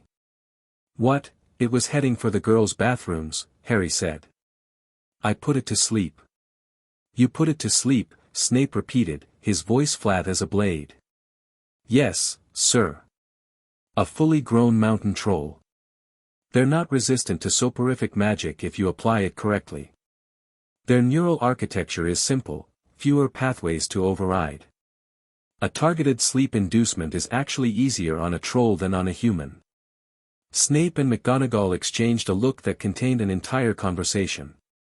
Quirrell, behind them, was staring at Harry with an expression that wasn't quite right, too focused, too intent, the fear on his face not reaching his eyes. Harry met that gaze and let Quirrell see that he saw it. The fragment of Voldemort nestled in the back of Quirrell's skull stirred. Harry felt it, a cold, probing tendril of dark magic, reaching toward him, trying to read him. He let it touch the outermost layer of his occlumency shields and bounce. Quirrell flinched. 5 points to Gryffindor, McGonagall said, sounding like the words cost her physical pain. For sheer, dumb, for remarkable presence of mind. And Mr. Potter, if you ever run toward a mountain troll again instead of away from it, I will personally ensure you spend every evening until graduation in detention. Am I clear? Crystal, Professor. Go back to your common room. Now. Harry went. But as he turned the corner, he glanced back. Snape was still looking at him, not with the usual complicated hostility, but with something new. Something that looked almost like the beginning of respect. Quirrell was looking too, but what lived in Quirrell's eyes was something else entirely. The common room was chaos when Harry climbed through the portrait hole. Everyone was talking about the troll, speculating wildly, running on adrenaline and sugar from the interrupted feast. Ron spotted Harry immediately. Where'd you go? 1 second you were there and the next, took a detour. A detour? There's a troll in the building and you took a detour? It's fine. Troll's asleep. Ron stared at him. Hermione, who had been hovering nearby with barely contained anxiety, stepped forward. Harry, you didn't go after the troll. I went to make sure it wasn't near anyone. And? It wasn't. And now it's sleeping. Hermione's eyes narrowed in that way that meant she was collating data and not liking the picture it formed. Harry Potter, did you single-handedly incapacitate a mountain troll? Incapacitate is a strong word. I helped it take a nap. Ron made a sound that was half laugh, half disbelief. Neville, sitting by the fire, just looked at Harry with wide, wondering eyes and said, "Wicked." The four of them ended up in the corner of the common room, eating smuggled feast leftovers and talking until the fire burned low. It was the kind of evening that, in any normal timeline, would have been the cemented beginning of a friendship, a shared crisis, a moment of danger and relief, the kind of bonding experience that creates lifelong connections. For Harry, it was more than that. It was the first time in 1,000 years that a crisis had resolved and the people around him didn't reset. They were still here. They would still be here tomorrow. The conversation they were having, Ron's increasingly embellished retelling of the troll incident, Hermione's increasingly exasperated corrections, Neville's quiet laughter, would become a memory. Their memory, shared, permanent. Harry sat in the warmth of the fire and the warmth of their company and felt something that had been frozen inside him for centuries begin, very slowly, to thaw. The next morning, a note arrived at breakfast, delivered by a school owl that landed next to Harry's porridge with officious precision. It was written on heavy parchment in emerald green ink, and it said, "Mr. Potter, I would be most grateful if you would join me in my office this evening at 7 o'clock. I am quite fond of fizzing whizbees, yours sincerely, Albus Dumbledore." Harry read it, folded it, and put it in his pocket. "What's that?" Ron asked through a mouthful of toast. "Invitation from the headmaster." "Dumbledore? What's he want?" "A conversation, I expect."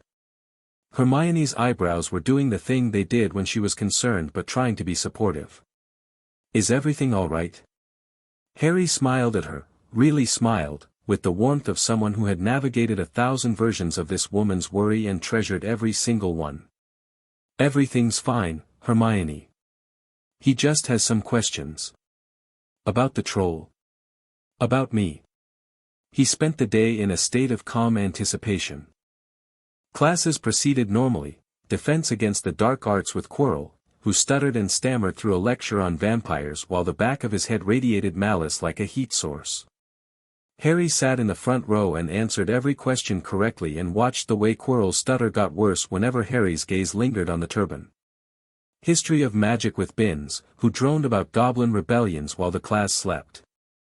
Harry stayed awake, not because the lecture was interesting, it was the same lecture he'd heard 1,000 times, but because the ghost of Cuthbert Binns was, in his own oblivious way, one of the most dedicated teachers in the castle, and Harry felt he deserved at least one conscious student. Herbology with Sprout, where Neville came alive like a different person, hands confident, knowledge flowing, every question answered with a quiet authority that made Sprout beam and the other students glance at him with surprise. Harry watched from 2 stations over and felt the warm satisfaction of seeing someone step into who they actually were. At 7 o'clock, Harry stood before the stone gargoyle that guarded the headmaster's office and said, "Fizzing Whizbees." The gargoyle leapt aside. The spiral staircase carried him upward. He knocked on the heavy oak door, and Dumbledore's voice called, "Enter." The office was exactly as Harry remembered, the spindly silver instruments on their tables, the portraits of former headmasters, most pretending to sleep, Fawkes the Phoenix on his perch, and Dumbledore himself behind the desk, blue eyes twinkling above half-moon spectacles. "Ah, Harry. Thank you for coming." "Lemon drop?" "No, thank you, Professor." "Please, sit." Harry sat. Dumbledore studied him with the same gentle, penetrating attention he'd used at the start of term feast, and Harry let him look. He'd faced this man across this desk hundreds of times. He knew every variant of this conversation, the grandfatherly warmth, the subtle probing, the legitimacy disguised as eye contact. "You've made quite an impression in your first weeks, Harry," Dumbledore said. "Professor Flitwick tells me you've demonstrated abilities far beyond anything he's seen in a first-year student. Professor McGonagall concurs.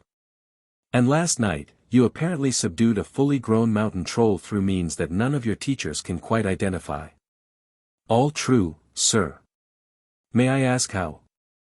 Harry leaned back in his chair. The fire crackled. Fawkes shifted on his perch, and Harry felt the Phoenix's attention, warm, ancient, benevolent. He sent a pulse of greeting, and Fawkes trilled a soft note of recognition. Dumbledore noticed this, and his eyes sharpened. "I have a question first," Harry said. "And I'd appreciate an honest answer." "I shall endeavor to provide one." "What did you expect to find, Professor? When you looked at me tonight, when you looked at me at the feast, what were you expecting to see?" Dumbledore was silent for a moment. Then, with the careful honesty of a man who was not accustomed to being outmaneuvered, "I expected to see a child. A remarkable child, perhaps. One shaped by difficult circumstances. But a child nonetheless." "And what do you see?"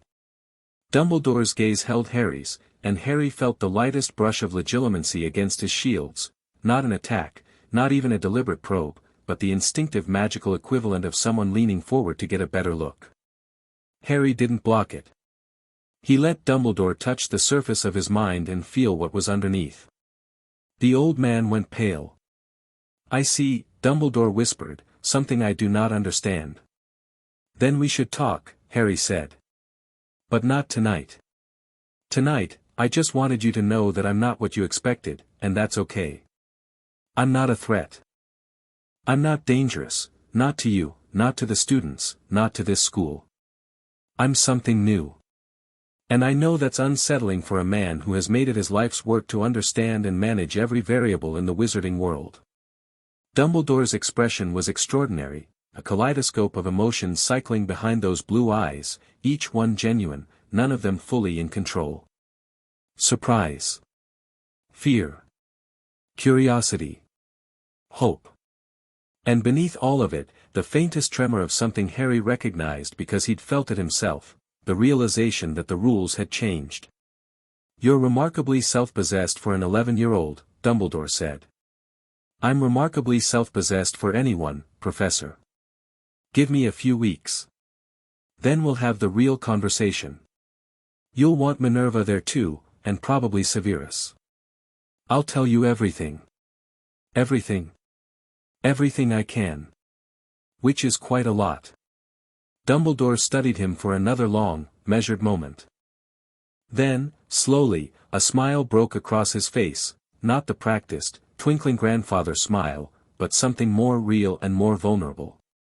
"You know," Dumbledore said, "in over a century of life, I have very rarely been surprised. It is a deeply uncomfortable and thoroughly wonderful sensation. Get used to it, Harry said, and stood. Good night, Professor. Good night, Harry. Harry left the office and descended the spiral staircase and walked back to Gryffindor Tower through corridors lit by moonlight and torch flame. The castle hummed around him, alive and old and full of sleeping children who had no idea what walked among them. He climbed through the portrait hole. The common room was empty except for the fire's dying glow.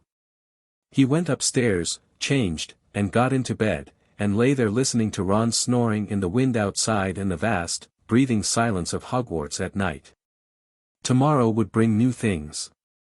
Unknown things. Things he couldn't predict or prepare for, because the loop was done and the world was turning and every second that passed was a second that had never existed before. He closed his eyes.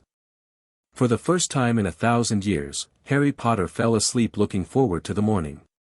Chapter 3, A conversation between titans. November came to Hogwarts wrapped in fog and early frost, and Harry gave Dumbledore his few weeks. He didn't waste them. Every night after the castle settled, Harry slipped from Gryffindor Tower and walked the corridors with his hands trailing along the walls, his magic sinking into the stones the way roots sink into soil.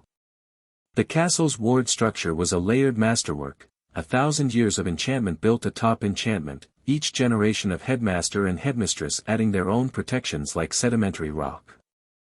At its core, the founder's original framework was still intact, a lattice of raw magical architecture so elegant it made Harry's chest ache with professional admiration. Rowena Ravenclaw had designed the detection grid. Helga Hufflepuff had woven the nurturing enchantments that kept the castle warm and welcoming. Godric Gryffindor's battle wards formed the outermost shell, aggressive, responsive, designed to repel siege-level attacks.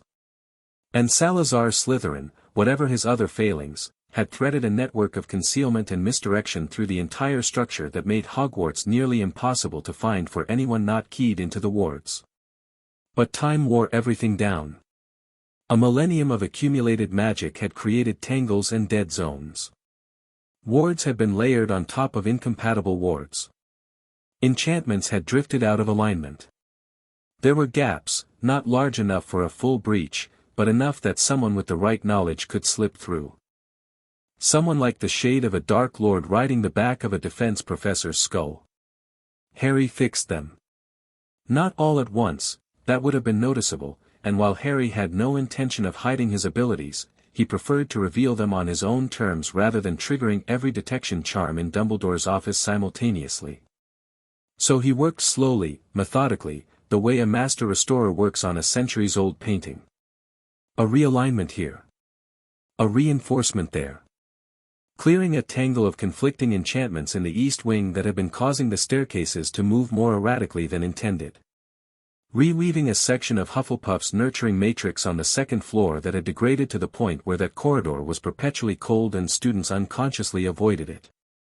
The castle noticed.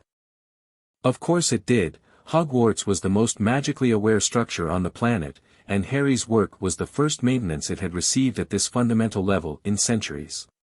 It responded the way a living thing responds to healing, with gratitude. Doors opened for Harry before he reached them. Staircases rearranged themselves to give him the most direct route wherever he was going. The torches in whatever corridor he walked burned a little brighter, a little warmer. On the third night, deep in the dungeons, Harry found a section of Slytherin's concealment network that had been deliberately sabotaged. Not degraded, cut.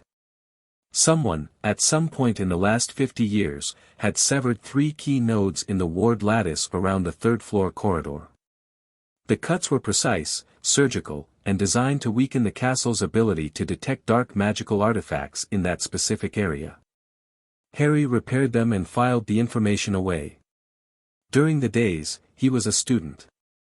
An extraordinary student, certainly. His performances in class had become the school's primary source of gossip, eclipsing even the usual Quidditch rivalries, but a student nonetheless. He attended every lesson. He sat with his friends. He did the homework, even though it was the magical equivalent of asking a concert pianist to practice, Twinkle, Twinkle, Little Star. He did it because the homework wasn't the point. The point was Hermione's face when they studied together in the library and she asked him a question and his answer led her somewhere she hadn't been before. The point was Ron's competitive grin during Wizard's Chess, the one game where Ron was genuinely, objectively better than Harry, because chess was about intuition and personality and Ron had a ruthless tactical instinct that 1,000 years of practice couldn't replicate. The point was Neville asking Harry to check his herbology essay and Harry finding, genuinely, that it was excellent and saying so and watching the doubt in Neville's eyes retreat another inch. The point was being a person among people, and it was harder and more rewarding than any spell he'd ever mastered. Quidditch practice started in the last week of October, and Oliver Wood was, as always, a zealot. Harry showed up to the first practice session on the battered school nimbus that McGonagall had arranged and let Oliver explain his strategies and drills with the earnest intensity of a general briefing his troops before battle. Then they got in the air, and Oliver released the snitch, and Harry caught it in 11 seconds without appearing to accelerate. Oliver stared at the gold ball in Harry's hand. Then at Harry. Then at the ball again. "Do it again," Oliver said. Harry released the snitch, waited 30 seconds for it to disappear, and caught it in 9 seconds. Then he did it again in 7. Then he got bored and caught it while flying upside down, then while spiraling, then while reading a book he transfigured from a leaf because he wanted to see if he could. "I'm going to cry," Oliver said. "I'm actually going to cry. Fred, George, are you seeing this?" The Weasley twins were hovering nearby, beaters bats dangling from their hands, wearing identical expressions of delighted disbelief. "Seeing it, but not believing it, Harry, mate, where have you been all our lives?" Harry grinned up at them. The twins were a constant across every loop, irrepressible, generous, sharp as knives beneath the clowning. He'd always liked them. "Just getting started, Fred." "George." He'd identified the correct twin without hesitation. Both Weasleys blinked. "How'd you, lucky guess," Harry said, which was a lie. After 1,000 loops, he could tell them apart by the way they breathed. The first match, Gryffindor vs. Slytherin, was scheduled for the second week of November. Harry was looking forward to it with uncomplicated joy. Quidditch was one of the few things that had remained purely fun across all his loops. The wind, the speed, the instinctive dance of reading the air, it didn't require 1,000 years of mastery to enjoy. It just required loving to fly. But before the match came the conversation. The note arrived at breakfast on a Thursday, same emerald green ink, same heavy parchment. "Harry, I believe your few weeks have elapsed. Tonight at 8, if you are amenable. Minerva and Severus will join us. The password is peppermint humbugs." Albus, the use of his first name, without the "Mr. Potter" formality, was deliberate. Harry recognized the tactic, Dumbledore establishing warmth, reducing distance, making this feel like a conversation between friends rather than an interrogation. It was effective because it was genuine. Dumbledore did care. That was what made him both admirable and dangerous. His care was real, but his willingness to use it as a tool was equally real. Harry spent the day distracted. Not anxious, anxiety was an emotion he'd largely metabolized somewhere around loop 300, but thoughtful. This conversation would change everything. Once Dumbledore, McGonagall, and Snape understood what he was, the political dynamics of the wizarding world would shift. He needed to calibrate his approach carefully. Not to manipulate. He was done with manipulation. But to communicate clearly, because the truth he was about to share was so far outside the bounds of normal experience that even the most intelligent, open-minded audience would struggle with it. At 8 o'clock, he stood before the gargoyle. Peppermint humbugs. The staircase carried him up. He knocked. He entered. Dumbledore sat behind his desk.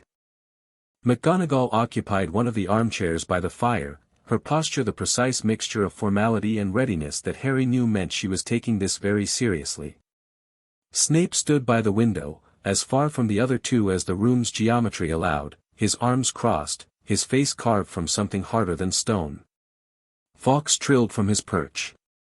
Harry sent the phoenix a wave of warmth, and Fawkes spread his wings and glided across the room to land on Harry's shoulder. The bird was heavy and warm, and his tail feathers trailed down Harry's back like a golden cloak. 3 adult faces registered varying degrees of shock.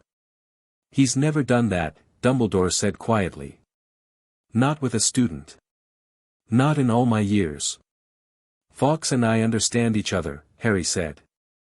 He stroked the phoenix's crest, and Fawkes pressed his head into Harry's palm with a low, vibrating croon. "We've met before, in a manner of speaking. Please sit, Harry." Harry sat. Fawkes remained on his shoulder, which seemed to unsettle Snape in particular. The potions master's eyes kept flickering to the phoenix with an expression that was trying to be dismissive and failing. "Thank you all for being here," Harry said. He looked at each of them in turn, Dumbledore's careful curiosity, McGonagall's disciplined concern, Snape's hostile wariness. "What I'm about to tell you is going to sound impossible. I'd ask you to hear me out before you decide I'm lying or insane." "We shall listen with open minds," Dumbledore said. "Speak up, then," Snape said, managing to make the encouragement sound like an insult. Harry took a breath. Not because he needed to calm down, but because some moments deserved a pause. "I've lived this year before," he said. "Not once. Not twice. 1,000 times. From September 1st to June 30th, on a loop, starting from the moment I first touched my wand at Ollivanders. Each time I reached the end, I woke up at the beginning. 1,000 iterations. 1,000 years of subjective experience. I have lived as an 11-year-old boy in this castle for a millennium." Silence. The loop was governed by a system, a magical construct I don't fully understand the origin of, but whose function was clear. It tracked my progress toward a single goal, the mastery of every spell in existence. Every magical discipline, every school of thought, every tradition from every culture across every era of magical history. Wand magic, wandless magic, wordless magic, mind arts, healing, ward breaking, enchanting, elemental manipulation, battle magic, blood magic theory, ancient runic casting, parseltongue spells, all of it. A complete catalogue of human magical knowledge, and my task was to learn every entry. More silence. McGonagall's hand had moved to the arm of her chair and was gripping it with enough force to whiten her knuckles. Loop 1000 was the final iteration. The system confirmed mastery at 100% and disengaged. The timeline became permanent on September 1st of this year, on the Hogwarts Express. Everything since then has been real, the first real time I've experienced in 1,000 years. Harry stopped.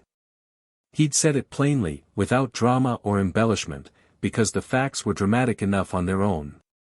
Dumbledore spoke first. "Harry, what you're describing, temporal recursion of that magnitude, there is no known magic capable of producing such an effect. Time turners operate on a closed-loop model within a span of hours. What you're describing is, beyond anything in the current magical literature." "I know. I've read all of it, Professor. Several times over. I don't know what created the system. I've spent hundreds of loops trying to figure it out. My best hypothesis is that it's related to the specific combination of my magical signature, the prophecy, yes, I know about the prophecy, and the fragment of Voldemort's soul that was lodged in my scar. 3 reactions, simultaneous." Dumbledore went very still. McGonagall drew a sharp breath. Snape didn't move, but something in his eyes cracked. "The fragment," Dumbledore said carefully, "that was lodged in your scar." Harry touched his forehead. The scar was still there, a thin, silver line, healed and quiet. "I removed it. Loop 947 was when I finally perfected the extraction technique. I've verified it across 53 subsequent loops. The soul fragment that Voldemort inadvertently placed in me on the night he murdered my parents is gone. I destroyed it." "That is not possible," Snape said, and his voice was barely above a whisper. "A Horcrux cannot be destroyed without destroying the vessel." That's the conventional understanding, yes. It's also incomplete. A Horcrux is an anchor point for a fragment of soul. The anchor can be dissolved without destroying the physical vessel if you can isolate the soul fragment from its binding matrix and apply enough focused magical will to disperse it. It requires a combination of legilimency, soul magic, healing, and raw power that no single wizard in recorded history has possessed. Harry paused. I'm not a single wizard in recorded history. I'm 1,000 years of obsessive, systematic study compressed into one person. I found a way. The fire crackled. Fawkes sang a single, low note that resonated in the silence like a bell. Dumbledore leaned forward. Harry. I need to ask you something, and I need you to understand why I'm asking. You want proof. Yes. I want proof.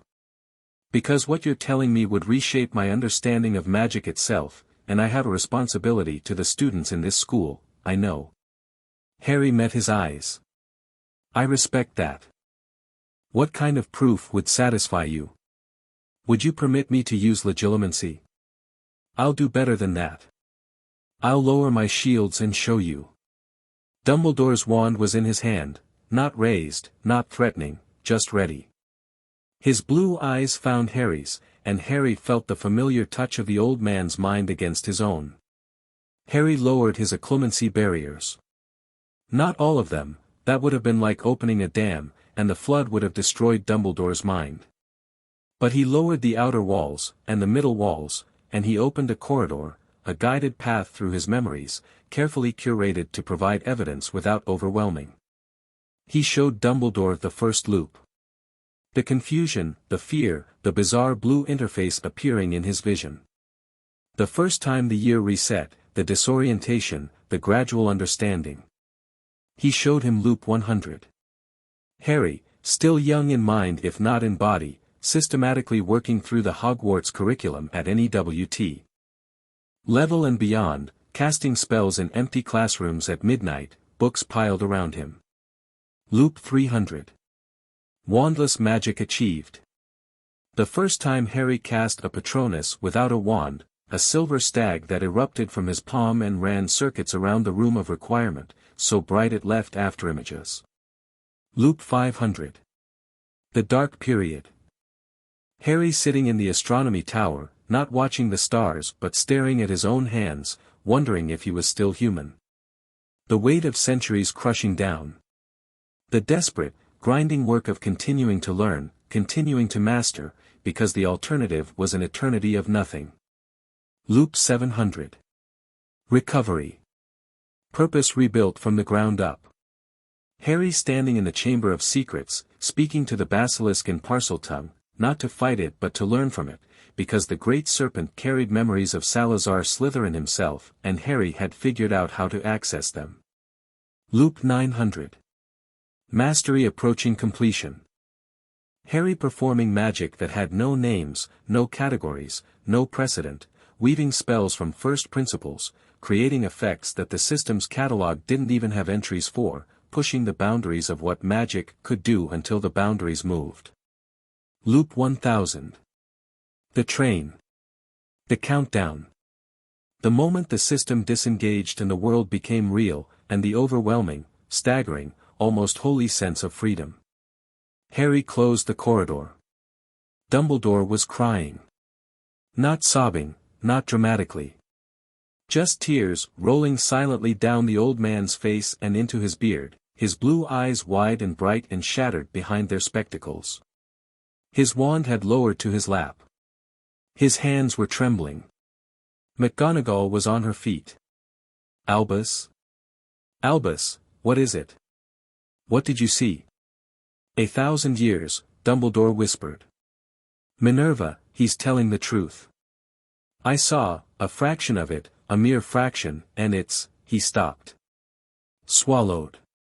When he spoke again, his voice was raw. Harry, I am so deeply, profoundly sorry. You didn't do this to me, Professor. No. But I would have placed you in harm's way regardless. The plans I had, the path I intended for you." Dumbledore closed his eyes. "I have been treating you as a piece on a board. A crucial piece, one I cared for, but a piece nonetheless. And you are something I have no right to direct. No right and no ability." "I know about your plans," Harry said gently. "The Dursleys. Keeping me ignorant of magic until the letter. Allowing me to face Voldemort's obstacles this year to test my character. The long game, the prophecy, the Horcruxes, the eventual sacrifice." He said it without anger. He'd been angry about it once, in the early loops, when the scope of Dumbledore's manipulation first became clear. That anger had burned itself out centuries ago. "I'm not angry, Professor. You were working with the information you had, and your intentions were good. But that path is over. I'm not a piece on anyone's board." "No," Dumbledore said. "You are not." He wiped his eyes with a handkerchief that materialized from nowhere, a small bit of casual magic that was pure Dumbledore. "Forgive an old man his tears. It is not every day one meets someone who has lived longer than oneself. Longer than any of us," Harry said. "And lonelier." The word landed in the room like a stone in water. McGonagall sat back down, slowly, and when she looked at Harry, the professional wariness was gone. What replaced it was something maternal and fierce and burning. "1,000 years," she said. "Alone. Not always alone. I had the same people around me every loop. But they didn't know me. They couldn't. Every relationship started from zero, every 10 months. Harry looked at his hands. "You learn a lot about people when you watch them live the same year 1,000 times. You see who they really are underneath the circumstances. You see their best days and their worst. You see the choices they make when the variables change." He looked up at McGonagall. "You are the most consistently decent person I've ever known, Professor. In 1,000 variations, you never once failed to put your students first." McGonagall's lips pressed together in the way that meant she was fighting an emotional response, and she won the fight through what Harry suspected was sheer Scottish stubbornness. But her eyes were bright. "And me, Potter?" Snape asked from the window. His voice was tight as a wire, and underneath the sneer was something desperate. What did 1,000 years of observation reveal about the greasy dungeon bat? Harry turned to face him fully. Snape stood rigid against the window frame, backlit by moonlight, his face half in shadow. His arms were still crossed, but his fingers were digging into his own biceps hard enough to leave marks through the fabric. "You want to know what I see when I look at you, Professor?" I asked, didn't I? "I see the bravest man in this room. I see someone who made a terrible choice as a young man, who lost the person he loved most because of it, and who has spent every day since trying to atone. I see someone who walks into Voldemort's presence and lies to his face, year after year, at the risk of a death worse than death, because a woman he loved asked him to protect her son. I see someone who casts a silver doe Patronus, not a snake, not a raven, not anything that represents who you pretend to be, but a doe. A doe, Professor. Because after everything, after all the cruelty and the bitterness and the walls you've built, the deepest part of you is still the boy who loved Lily Evans." The room stopped. Snape's face did something Harry had only seen a handful of times across all his loops: it broke. The mask didn't just slip, it shattered. The hard lines around his mouth dissolved. His dark eyes, usually so carefully guarded, went wide and wild and naked with a pain so old and so deep it seemed to fill the room. "How?" Snape breathed. "How could you? No one knows about the Patronus." "No one. I do. And I know why. And I'm not telling you this to hurt you. I'm telling you because you deserve to hear it from someone who understands. She would not want you to suffer like this. She would want you to live. Not just survive, live." Snape's hand found the window ledge behind him, and he gripped it the way a drowning man grips a rope. His breathing had gone ragged. McGonagall was looking between them with an expression of dawning understanding. Dumbledore sat in perfect stillness, tears drying on his cheeks, watching with the gravity of someone witnessing something sacred. "You don't know what she'd want," Snape said, and his voice cracked on the last word. "I know her better than you think. I spent 300 loops in the room of requirement, accessing every memory the castle held of her. Hogwarts remembers its students, Professor, echoes, impressions, emotional resonance. I sat with my mother's ghost for 300 years, and I know her the way you know someone you've studied with every fiber of your being." Harry's voice was steady, but not cold. Warm. The warmth of someone who had carried this truth for centuries and was finally setting it down. She was kind. She was fierce. She forgave people who didn't deserve it, and she never stopped believing that people could change. She loved you, Severus. Not the way you wanted her to, but she loved you. And the man you've become, the man who protects her son despite hating the sight of him, she would look at you and see exactly what I see. Courage. A sound escaped Snape that wasn't a word. It was something more fundamental, a grief noise, raw and involuntary, ripped from somewhere so deep it probably hadn't been accessed in years. He turned his face away, toward the window, and his shoulders shook once. No one spoke. The fire crackled.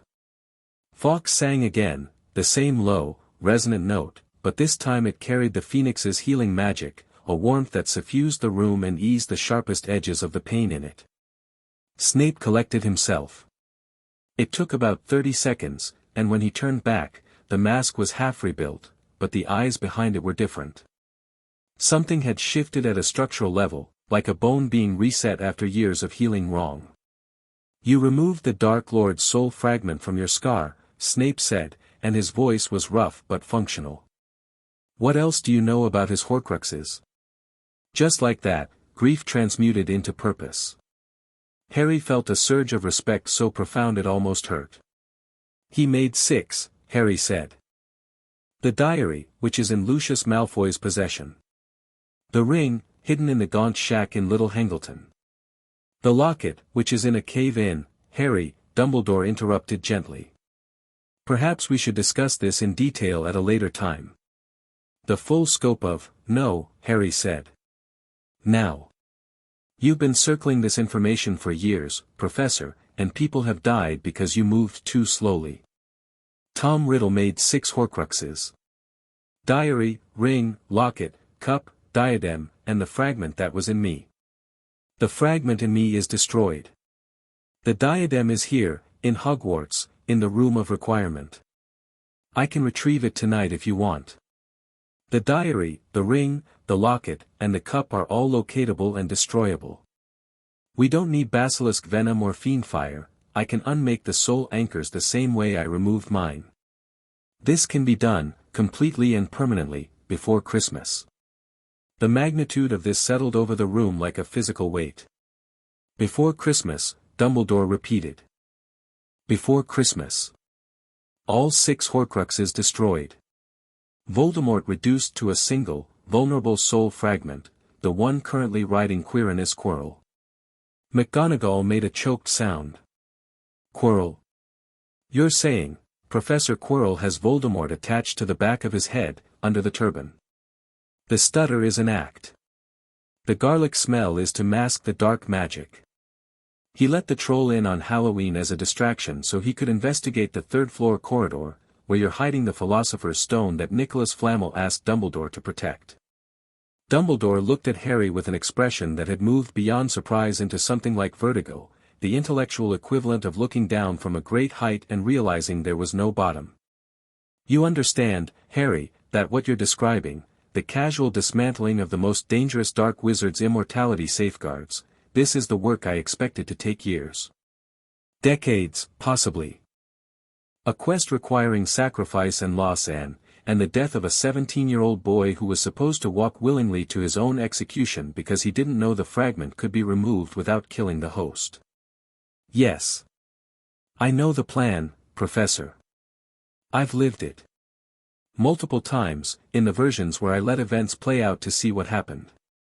Harry's voice didn't harden, but it gained an edge, the edge of someone who had watched himself die and watched his friends die and watched the whole miserable cycle repeat until the horror of it became data. Your plan was elegant, and it would have worked, and it would have cost far more than it needed to. I'm offering you a better way. The only question is whether you'll let me. Dumbledore was quiet for a long time. The silver instruments on his desk whirred and clicked. One of the portraits, Phineas Nigellus, had given up pretending to sleep and was watching with undisguised fascination. You said you're not a piece on anyone's board, Dumbledore said finally. You're right. You're not. But I need to understand something, Harry, and I hope you'll forgive the question. He leaned forward, and his eyes were clear and serious and stripped of all twinkle. With all this power, with 1,000 years of knowledge and the ability to reshape the world to your will, what do you want? Harry looked at the old man. Then at McGonagall, who was watching him with an intensity that could have cut diamond. Then at Snape, whose rebuilt mask had a new crack in it, a crack that let light through instead of keeping it out. I want tomorrow, Harry said. I want a life where I don't know what happens next. I want to watch my friends grow up. I want to eat breakfast and be surprised by a joke. I want to sit by the lake and read a book I've never read, and yes, there are still books I haven't read, mostly the ones that haven't been written yet. I want to protect the people I love, not because a prophecy says I have to, but because I choose to. He paused. And I want Tom Riddle dealt with. Not because he killed my parents, although he did. Not because he'll come back and terrorize the wizarding world, although he will. But because he's a brilliant man who mutilated his own soul out of fear, and the wreckage of his choices is still hurting people, and I have the ability to end that. So I will. Dumbledore closed his eyes. When he opened them, they were wet again, but this time the tears were different, not grief but something brighter. Minerva, Dumbledore said. Severus. I believe we have been operating under a fundamental misapprehension about the nature of our situation. I suggest we adjust. Adjust how, Albus? McGonagall asked. By listening to Harry. By following his lead. Not because he demands it, but because he is, by any meaningful measure, the most qualified person in this room, and possibly in the world, to handle what's coming. Snape said nothing. But he uncrossed his arms, and when he looked at Harry, the hostility that had defined their relationship for 1,000 loops was gone. What replaced it was cautious, fragile, and real, the beginning of trust. The diadem, Harry said. Would you like me to get it now? Dumbledore glanced at the clock. Nearly 10. It's late. It's in the room of requirement on the 7th floor. I can have it here in 15 minutes. A look passed between the three adults, the kind of look people exchange when reality has outrun their ability to process it and they're deciding whether to hold on or let go. 15 minutes, Dumbledore said. Harry stood. Fawkes hopped from his shoulder to the back of the vacated chair and watched him go with bright, ancient eyes. He walked the corridors alone. The castle shifted around him, smoothing his path, a staircase swung into alignment as he approached, a door that was usually locked clicked open, a corridor that should have been dark bloomed with warm torchlight as he entered it. Harry ran his hand along the wall as he walked, and the stones hummed under his palm. Thank you, he murmured. I know you can feel what's happening. Change is coming. It's going to be all right. The castle hummed louder. Not a sound, a vibration, felt in the bones, warm and old and grateful. The 7th floor. The stretch of blank wall opposite the tapestry of Barnabas the Barmy. Harry walked past it 3 times, thinking clearly, I need the room where everything is hidden. The door appeared. He opened it and stepped into the room of hidden things, a vast, cathedral-sized space stacked floor to ceiling with centuries of accumulated junk, contraband, and forgotten treasures. Mountains of broken furniture, towers of old textbooks, racks of rusted cauldrons, a stuffed troll, a blood-stained axe, 10,000 objects each with its own small story of concealment and abandonment. Harry navigated the maze without hesitation. Left at the chipped bust of an ugly warlock. Right at the cabinet full of empty potion bottles. Straight past the skeleton of what might have been a small dragon. He'd walked this path hundreds of times. There. The diadem of Rowena Ravenclaw sat on top of a dusty wig on a bust of an ugly old warlock, tarnished and unremarkable. To ordinary magical senses, it would register as mildly enchanted, a historic artifact, nothing more. But Harry's senses were far from ordinary, and he could feel the Horcrux like a wound in the air. A cold, pulsing wrongness that made the space around it slightly sick. The diadem radiated a psychic field of subtle corruption. Anyone who spent too long near it would feel irritable, anxious, paranoid. Ravenclaw's beautiful creation, defiled by a fragment of Tom Riddle's shattered soul. Harry picked it up. The Horcrux reacted. He felt it, a surge of dark energy, a psychic scream, the fragment of soul inside recognizing a threat and lashing out. Images flooded his mind. You're nothing. You're a worthless boy from a cupboard under the stairs. No one loves you. No one has ever loved you.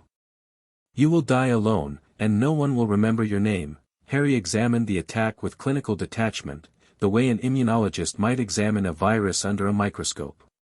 The Horcrux was sophisticated, he'd give Tom that. The psychic assault was tailored, adaptive, drawing on its target's deepest insecurities to incapacitate. Against a normal wizard, it would be devastating.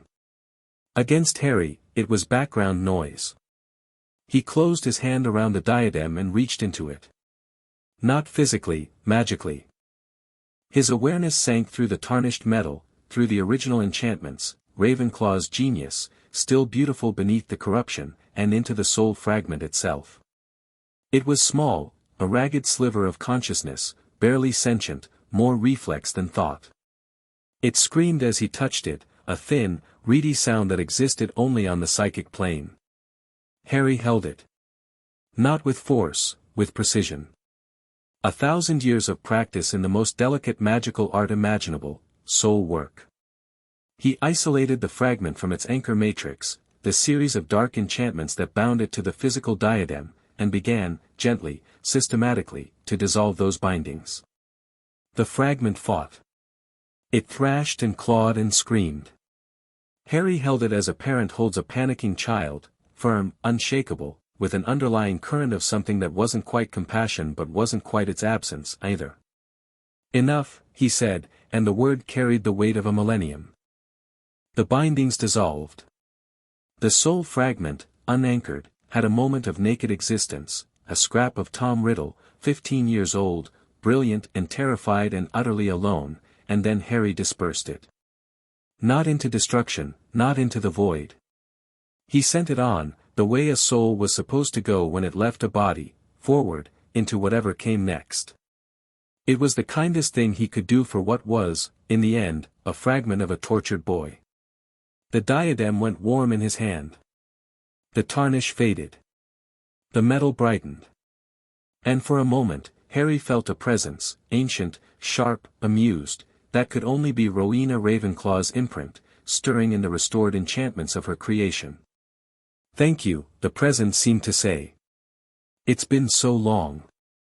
Harry placed the purified diadem in his pocket, it shrank to accommodate itself, because Ravenclaw had been that clever, and walked back through the room of hidden things and out into the corridor.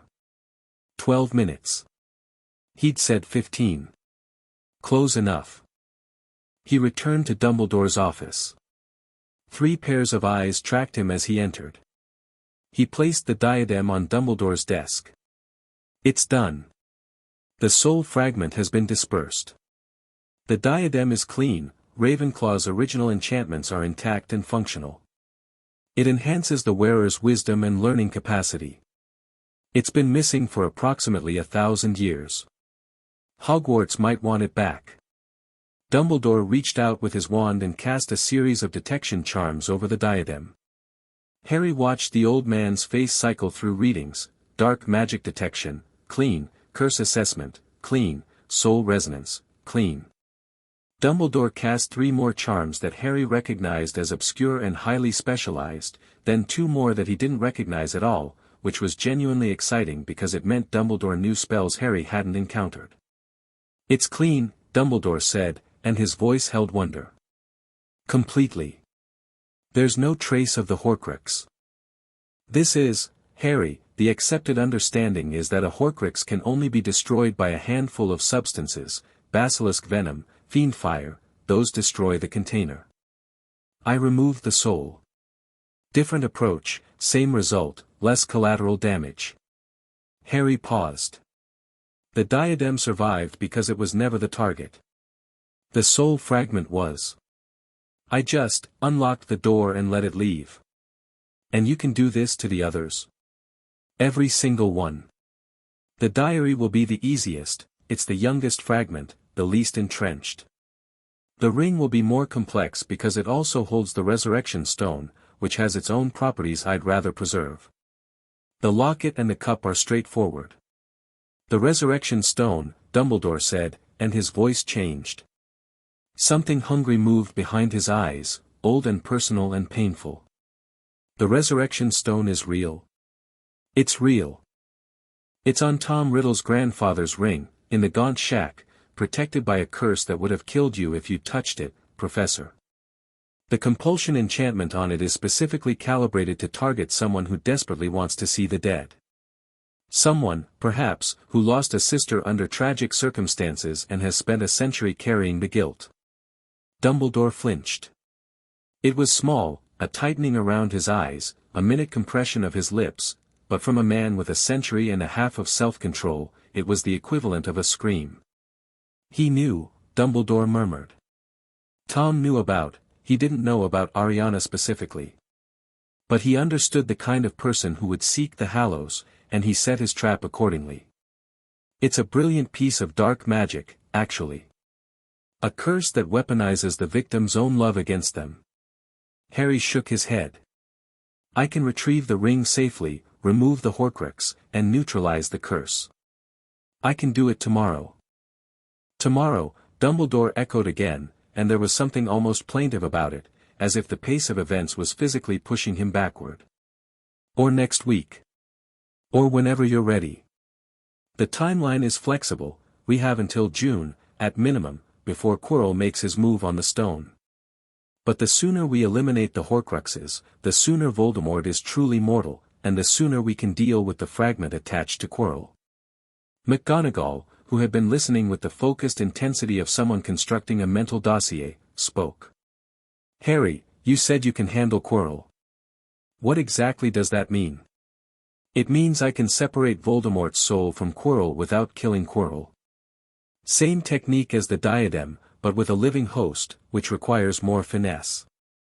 Quirrell will need medical attention afterward, carrying a Horcrux for months takes a physical toll, but he'll survive. And the Dark Lord's soul? The primary fragment? Once all the Horcruxes are destroyed and the fragment separated from Quirrell, Voldemort's soul is whole, or as whole as it can be, given how many times he's split it. At that point, he's a disembodied spirit with no anchors, no body, and no way to come back. He'll move on, the same way any soul does when it has no reason to stay." "You would not destroy him," Snape said from the window. "It wasn't a question." "No. I'd free him. There's a difference." Snape stared at Harry for a long, complicated moment. "That is either the most merciful or the most arrogant thing I've ever heard." "Probably both," Harry admitted. The meeting lasted another hour. They discussed logistics, the retrieval of the remaining Horcruxes, the handling of Quirrell, the question of what to tell the Ministry. Dumbledore advocated caution, Harry advocated whatever ended the conversation fastest. They discussed the Philosopher's Stone and whether to continue using it as bait or remove it from the castle entirely. Harry recommended removing it, Dumbledore agreed, with the caveat that Nicholas Flamel should be consulted. They discussed Harry's position at the school. McGonagall raised the practical question of curriculum. Was there any point in Harry attending classes designed for 11-year-olds? "Yes," Harry said firmly. "I'm attending classes because I'm a student, and because the classes aren't about me. They're about the other students. I can help. I can contribute. And frankly, Professor, he looked at each of them. I need this. I need the normalcy. I need to sit in a classroom and listen to a lecture and eat lunch in the Great Hall and argue with Ron about Quidditch. I've been alone in my own head for 1,000 years. If I don't anchor myself in ordinary life, I'll drift. And a drifting wizard with my abilities is not something anyone wants. That settled it. At 11:30, Dumbledore declared the meeting adjourned. McGonagall stood, and on her way to the door, she paused beside Harry's chair. For a moment, Harry thought she would say something formal, a professor's dismissal, a word of caution.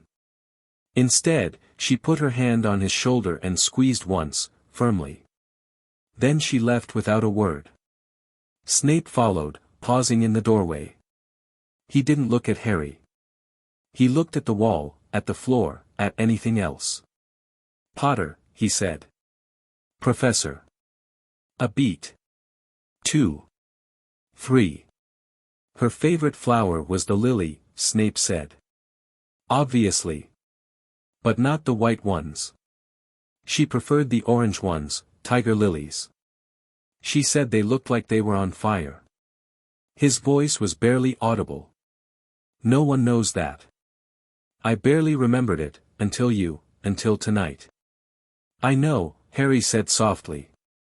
She grew them in the garden at Cokeworth. 3rd row from the fence. Snape's hand tightened on the doorframe.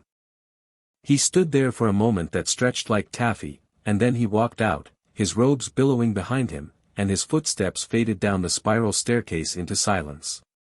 Harry sat alone with Dumbledore. Fawkes had fallen asleep on his perch, his golden head tucked under one wing. The silver instruments clicked and whirred. The fire was low. Harry, Dumbledore said. I owe you an apology. Not just for the plans I made regarding your future, though I owe you that as well. But for the assumptions I made about who you are. I looked at you and saw a child to be guided. I should have looked harder. You'll have the chance now, Harry said. We both will. Yes. We will. Dumbledore smiled, the real smile, the one that wasn't performance but just an old man who'd lived too long finding something genuinely good in the world. You know, Harry, I have spent my entire life feeling like the most knowledgeable person in any room. It is, he searched for the word. Refreshing, to discover I am not. Don't undersell yourself, Professor. You cast 2 detection charms tonight that I've never seen before.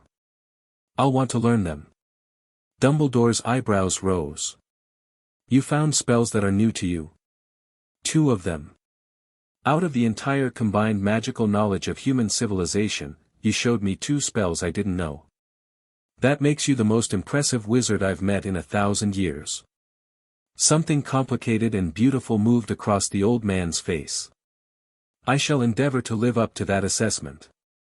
Good night, Harry. Good night, Professor. Harry left the office and walked through the sleeping castle.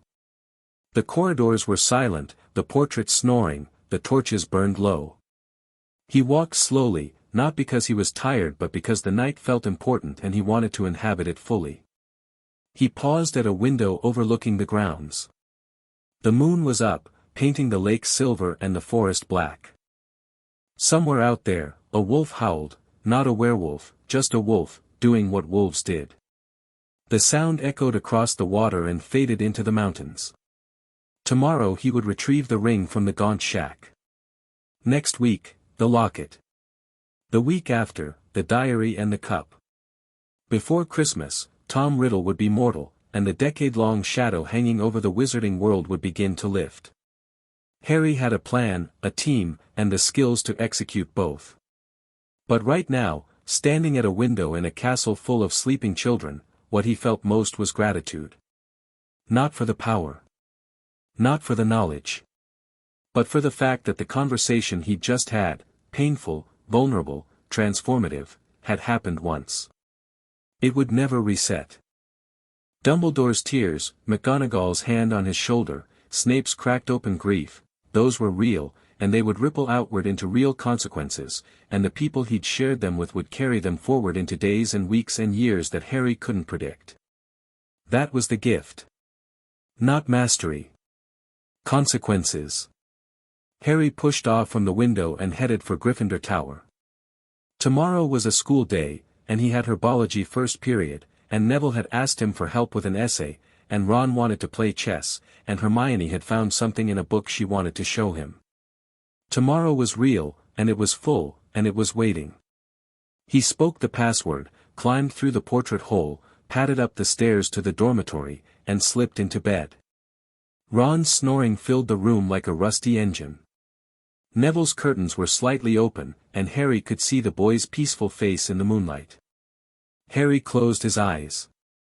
He slept, and he did not dream of loops. Chapter 4, The Boy Who Lived 1,000 Times. The sun rose over Hogwarts, slicing through the mist that hovered at the edges of the forbidden forest. The lake caught the light and scattered it in shattered gold, and the castle came awake by degrees, fires lit in the great hall, owls cutting through the morning air, a sudden burst of laughter from the 7th floor where Peeves had already begun his daily chaos. Harry woke before the others, as always. The 1,000-year habit wouldn't break easily, and he didn't want it to. It gave him quiet mornings, something rare and sacred in a castle that rarely slept completely. He dressed silently, brushed frost from his windowpane, and watched the still unspoiled day outside. The grounds were drenched in dew, and beyond them, the black lake glimmered like tempered glass. Hogwarts breathed around him. He breathed with it. Ron surfaced from his sleep with the usual prolonged groan, followed by a muffled request for 5 more minutes that Harry ignored by tossing him a pillow. That got him moving. Breakfast was buzzing. Owls swooped in with the Morning Post, chattering students swapped gossip about Quidditch and homework, and a first year from Ravenclaw was recovering from an unfortunate mishap involving self-stirring porridge. Harry sat opposite Hermione and Neville. Hermione was mid-argument with Ron over wand-weighing theory. Ron was losing, because by mid-argument he was trying to remember what the theory was in the first place. Ron, Hermione said, exasperated but not unkind, it's about balance. If a wand's core and wood aren't magically balanced, the impulses don't. They just don't make wands like yours, do they, Hermione? Ron cut in, buttering his toast. Only someone who's already figured out everything can keep up. That's not what I meant. She stopped, looked at him, and the frown softened when she realized he wasn't mocking her this time, just being Ron. Harry sipped his pumpkin juice, smiling quietly as he watched them find the rhythm of friendship without even noticing. For the first time since the system ended, Harry felt something intangible yet distinct inside him shift. It was the rhythm of living, not predicting, not simulating, not anticipating every word before it was said. Real people, making real mistakes and forgiving them. It hit like music. That joy followed him into herbology. The morning was cold enough that you could see your breath, and the greenhouses were a relief, steamed and fragrant with soil and magic. Neville all but glowed in this environment. When Sprout asked the class to partner up to repot mandrake seedlings, Harry didn't hesitate. I'm with Neville, he said. It wasn't charity. Neville was actually good, better even than Sprout in raw instinct. He touched roots like they were old friends. He hummed to the plants as he worked, and the soil seemed to listen. Halfway through their task, a small mandrake burped rather than screeched as Neville transferred it, which earned them a startled laugh from the class. Sprout wiped her hands on her apron and peered down at Neville's pot. Perfect specimen handling, Mr. Longbottom. You've got a gift. Neville's face reddened almost as deeply as the earthy pigment around his hands. See? Harry said as they cleaned up. Wasn't luck. It's just you. Neville didn't answer for a full 10 seconds. You know, he said finally, quiet and unsteady, I used to think I didn't belong here. That I wasn't a proper wizard. You are, Harry said. No one else can do what you do. Most wizards force magic to work. You make it want to. Neville blinked, looking briefly like he'd been handed something fragile and rare. "Thanks, Harry." "Really?" Harry smiled. "Just calling it like I see it." He could tell already, this loop Neville wasn't going to fade into the background. He was going to grow. Quidditch practice that evening was brutal. The wind knifed sideways through the pitch, and Harry's breath steamed in front of him. Oliver would have them running formation drills that half the team grumbled about, but Harry relished it, the wind, the speed, the control. It wasn't about the ball. It was about the sky. When you'd lived 10 centuries boxed inside the same set of walls, flight still tasted like freedom every time. At one point, Harry banked sharply across the pitch, the air splitting around him in a blur that made Fred whistle low. "You sure you're human, Potter?" he shouted. Harry slowed, grinned back, and answered exactly as he meant, "Not entirely." McGonagall had wanted him to stay on after practice for a word. She was waiting by the locker room, wrapped in a tartan scarf, breath fogging in the air. "You fly like a man who's been doing it all his life," she said when he landed. "In a sense," Harry said lightly, then saw the worry behind her expression and sobered. "He's mortal now." McGonagall looked at him sharply. "Voldemort? The Horcruxes are nearly dealt with. The ring's gone. The diary's destroyed. The cup and locket are next. The rest," he shook his head. "It'll be done before the term ends." She said nothing for a long time, her jaw clenching and unclenching as though her heart and her mind were fighting separate battles. "There's still a child somewhere inside you, Potter," she said quietly. "I know," he said. "That's the part that's worth saving." Her lips twitched.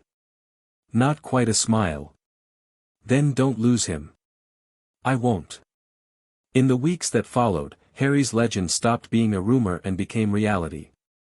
Word spread between houses, a Ravenclaw swearing they saw him conjure light brighter than sunlight, a Hufflepuff claiming he fixed a broken charm by touching it, a Slytherin whispering in awe that he'd watched Harry speak to a snake in Parseltongue and it bowed to him. Dumbledore ignored most of it. McGonagall smiled faintly when the subject came up. Snape told curious students, if Potter wanted your opinion on his talent, he'd transfigure you into one. Harry didn't encourage the chatter, but neither did he deny it. His reputation wasn't his concern. His actions were. And for all that, Hogwarts, for the first time, was happy. Mid-November brought frost hard enough to silver the lawns. One evening, Harry sat beneath his favorite window in the astronomy tower with Hermione. A pile of books rested between them. "I looked it up," she said. "The spell you used on your first day in Charms, the one that split light into colors. There's nothing like it in the reference books." "It shouldn't be complicated," Harry said. "But the incantation limits people. Magic speaks in images. Not words." Hermione frowned. "Then why teach the incantations at all?" "Because people forget how to think in images. It's safer to hand them a word than a thought that can burn them." Hermione studied him, her curiosity dangerous in its brilliance. "You're hiding more than you let on." Harry laughed quietly. "I'm not hiding anymore. I'm pacing myself." "You'll get there, Hermione." "You will. Your mind's already on the path." She swallowed. "When you say things like that, it feels like you've seen it." He didn't answer immediately. The wind whispered against the stones. "I have," he said softly. Hermione was quiet for a long time, absorbing that, before eventually saying, "You scare me sometimes." "I scare me sometimes too." But the look she gave him wasn't fear. It was something marveling instead, like staring at the edge of a map that had just extended into the unknown. The next day, Harry decided to pay a quiet visit down to the dungeons, partly because he wanted to talk to Snape, partly because he'd noticed a pulse of magic near the restricted section that shouldn't have been there. The potions classroom was empty except for Snape, who was bent over a cauldron with a precision so focused that for a moment Harry didn't speak. Finally, he said, "Is that the draught of peace?" Snape's head snapped up. "If you know that by scent alone, Potter, then you've been meddling with ingredients you have no right to touch." "I brewed it for 400 years straight," Harry said mildly. It was grounding. That startled even Snape. Some flinch in the eyes, the barest sign of recognition that this wasn't arrogance, it was grief wrapped in fact.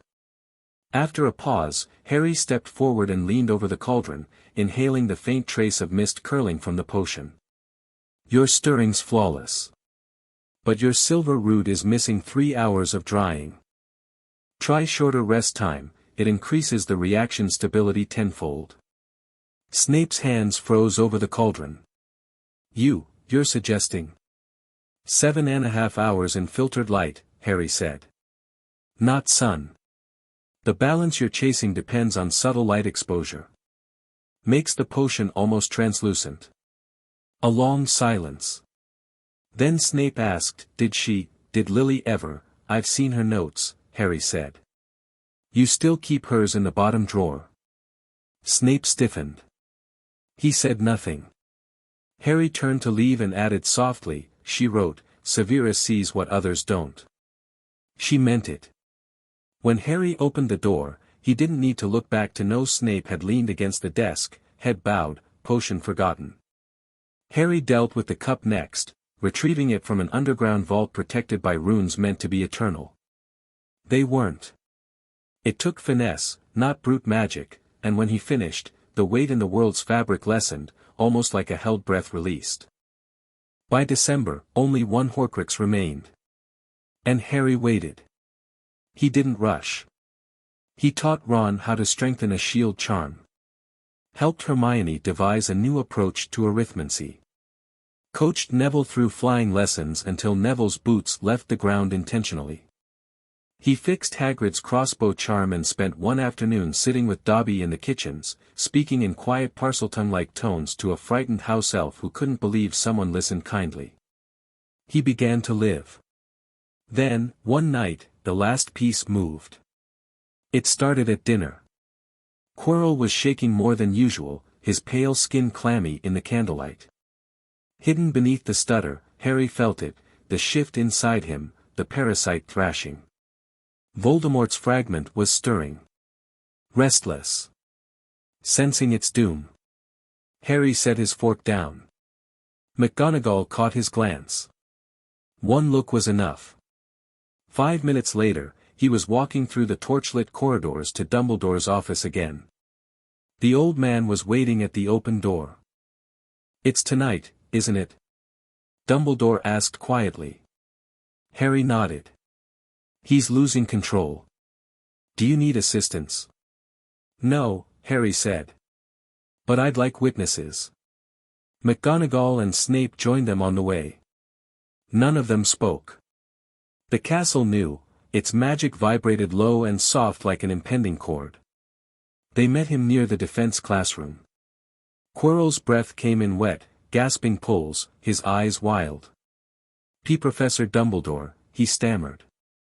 Something's wrong." "No," Harry said, stepping forward. "Something's ending." The entity inside Quirrell reared up, a distorted presence thrumming dark against Harry's senses. The air thickened. Torches guttered. Dumbledore's hand went halfway to his wand. Harry raised one finger. "Stay back." Quirrell spasmed once. Then a second voice, deeper and echoing, crawled out of his mouth. It hissed. The sound of a grave exhaling hate. "What are you?" Harry met Voldemort's unseen gaze steadily. "The ending of what you started." He lifted his hand, no wand, only intent. His magic rippled outward, gold light mixing with shadow. The energy wrapped Quirrell gently, not restrained but held. Harry could see the thin tether connecting the living man to the wraith clinging beneath his turban. "Tom Riddle," Harry said softly. "You've been running from death for too long. It's time to rest." Flames bent toward him. The air distorted. Voldemort's voice twisted in rage, "You think, you can unbind me?" You think yourself a god? No, Harry said, stepping closer. Just something very old that finally learned mercy. The tether snapped. For a moment, the corridor filled with a scream, not of rage, but of loss, hollow and endless. Quirrell collapsed to the stones. A shadow tore free from his head, howling, and then scattered like smoke in sunlight. Stillness. Harry knelt beside Quirrell, touched his chest, and whispered a stabilizing charm. He'll live. When Harry stood, the light around him dimmed to normal again. Dumbledore's eyes reflected fire as if he'd just watched something divine and terrible made flesh. You've done it, the old man whispered. Harry nodded once. He's gone. Snape's jaw worked silently. McGonagall looked like she couldn't decide whether to sit or applaud. For the first time since the age of 17, Hogwarts held no trace of Voldemort. The rest of the term passed quietly, almost deceptively peaceful. No one beyond those four knew what had happened that night. Christmas arrived with snow stacked high on every sill. The great hall glittered under hundreds of charmed icicles. Harry spent the holidays at the castle with Ron, Hermione, and Neville, a cozy, chaotic mix of laughter, chess matches, and midnight cocoa runs guarded only by the fat lady's soft snores. On Christmas morning, Hermione gave Harry a Muggle notebook. Its cover read, 1,000 Lives and What Comes After. I thought, she said shyly, you might finally have something new to write. Harry turned the book over in his hands. For a long moment, he couldn't speak. Then he smiled, warm, human, unguarded. Yeah, he said softly. I do. As spring approached, Hogwarts itself seemed lighter. Hallways whispered different tunes. Even the staircases shifted with a kind of exuberance, as though freedom had soaked into the stones. And everywhere Harry went, people smiled at him not with reverence, but recognition. They weren't bowing to the boy who lived anymore. They were greeting Harry, their friend, their peer, their quiet protector who had somehow made the castle breathe again. It was better than any title or prophecy had ever promised. The Quidditch season ended with Gryffindor's victory. The roar in the stands echoed off the mountains, and as Harry soared above it on his broom, one last glint of sunlight caught his glasses, and he thought, this is what worth feels like. No destiny. No countdowns. No loops. Just living. When he landed, his teammates tackled him in the snow, laughter tangled between their breaths. Ron, shouting over the noise, struggled to his feet and clapped Harry on the shoulder with mock solemnity. So, mate, what are you going to do next term? Harry looked toward the castle glittering against the sunset. Learn, he said. And make tomorrow happen. That night, Dumbledore's final message reached him, not through parchment, but through Fawkes, who landed on his windowsill, a scroll in his beak and tears like stars glinting on his feathers. Harry unrolled the scroll. The handwriting was unmistakable. There are things even I will never understand. But I understand this, you are not my weapon, nor my student anymore. You are my colleague, my better, and my proof that love and time can both make gods out of mortals. Live well, Harry. The world is yours to choose now. Harry looked up at the night sky through his window. The stars looked closer than they ever had before. And though he had lived 1,000 lifetimes, none had ever been quite this bright. Chapter 5, What 1,000 Years Costs. Chapter 5, What 1,000 Years Costs. Snow still clung to the courtyards when winter finally loosened its grip on Hogwarts. The lake thawed in slow breaths, and the castle hummed like something ancient stretching after sleep. You could feel it in every corridor, the magic itself seemed to sigh with relief. Harry felt it too, but differently. Every melted drift was an hour he couldn't unlive, every sunrise stitched one more line onto a new story that had no safety net of loops beneath it. 1,000 years had taught him precision, how to thread spells through heartbeats, how to hear the rhythm of an incantation before it was spoken. But it had stolen instinct. He hadn't felt surprise in centuries, and now it arrived constantly, messy and human. He was still learning how to keep up. It was mid-March when Hermione found him by the lakeside. He was sitting on the low stone wall, boots in the grass, flicking pebbles across the surface with wandless precision, each skipping exactly 7 times. No variation, no deviation. You know, sometimes imperfection is part of the experiment, she said, pulling the scarf tighter around her throat. Harry grinned. That sounds suspiciously like a Ravenclaw argument. It's a life argument, she shot back, sitting beside him. You control everything. It's remarkable, sure, but it's also exhausting just watching you. He turned a pebble between his fingers. Control's habit. When you live the same months 1,000 times, chaos becomes the only enemy you can't defeat. Hermione eyed him. Then maybe stop fighting it. The pebble skittered from his hand into the water, 6 skips and a splash. Imperfection. He laughed quietly and leaned back. See? Progress. She almost smiled, then bit her lip. Does it ever hit you? What it must have cost. Harry didn't answer right away. The clouds reflected on the lake and broke when the giant squid slid by beneath the surface.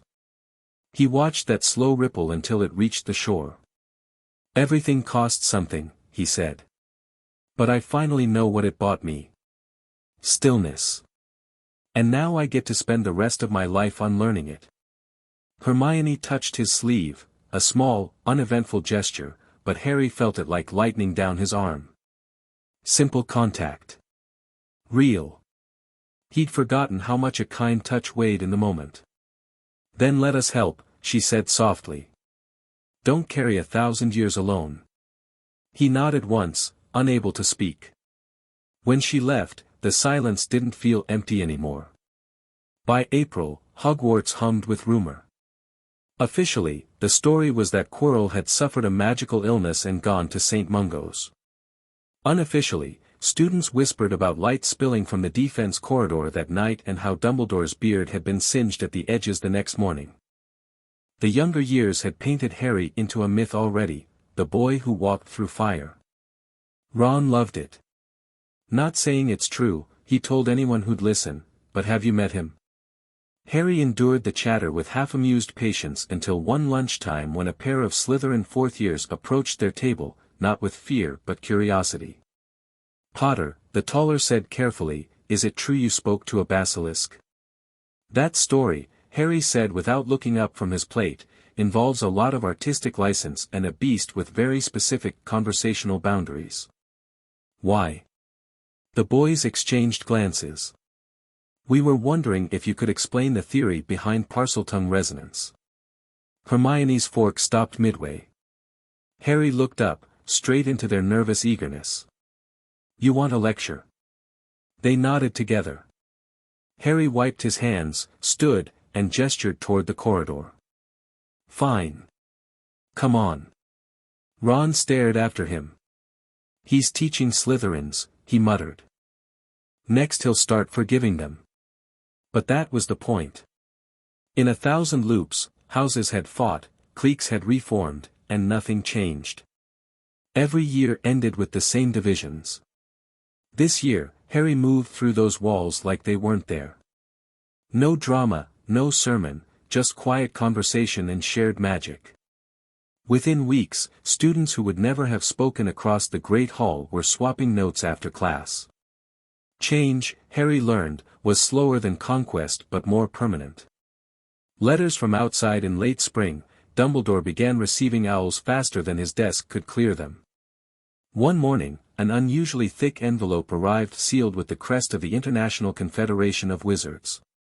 Harry, passing by after breakfast, caught the wave of faintly warded magic curling from the parchment, cautious, probing.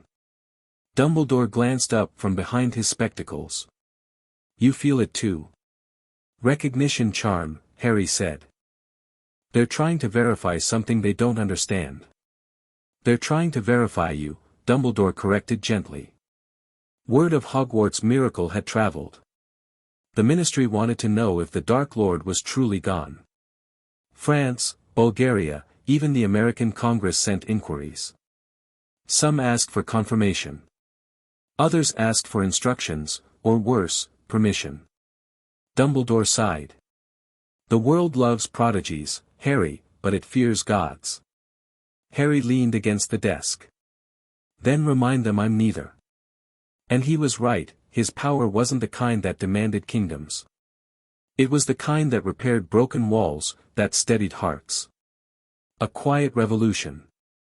All things ordinary carried secret weight now, laughter at dinner, a corridor prank, a chess match with Ron.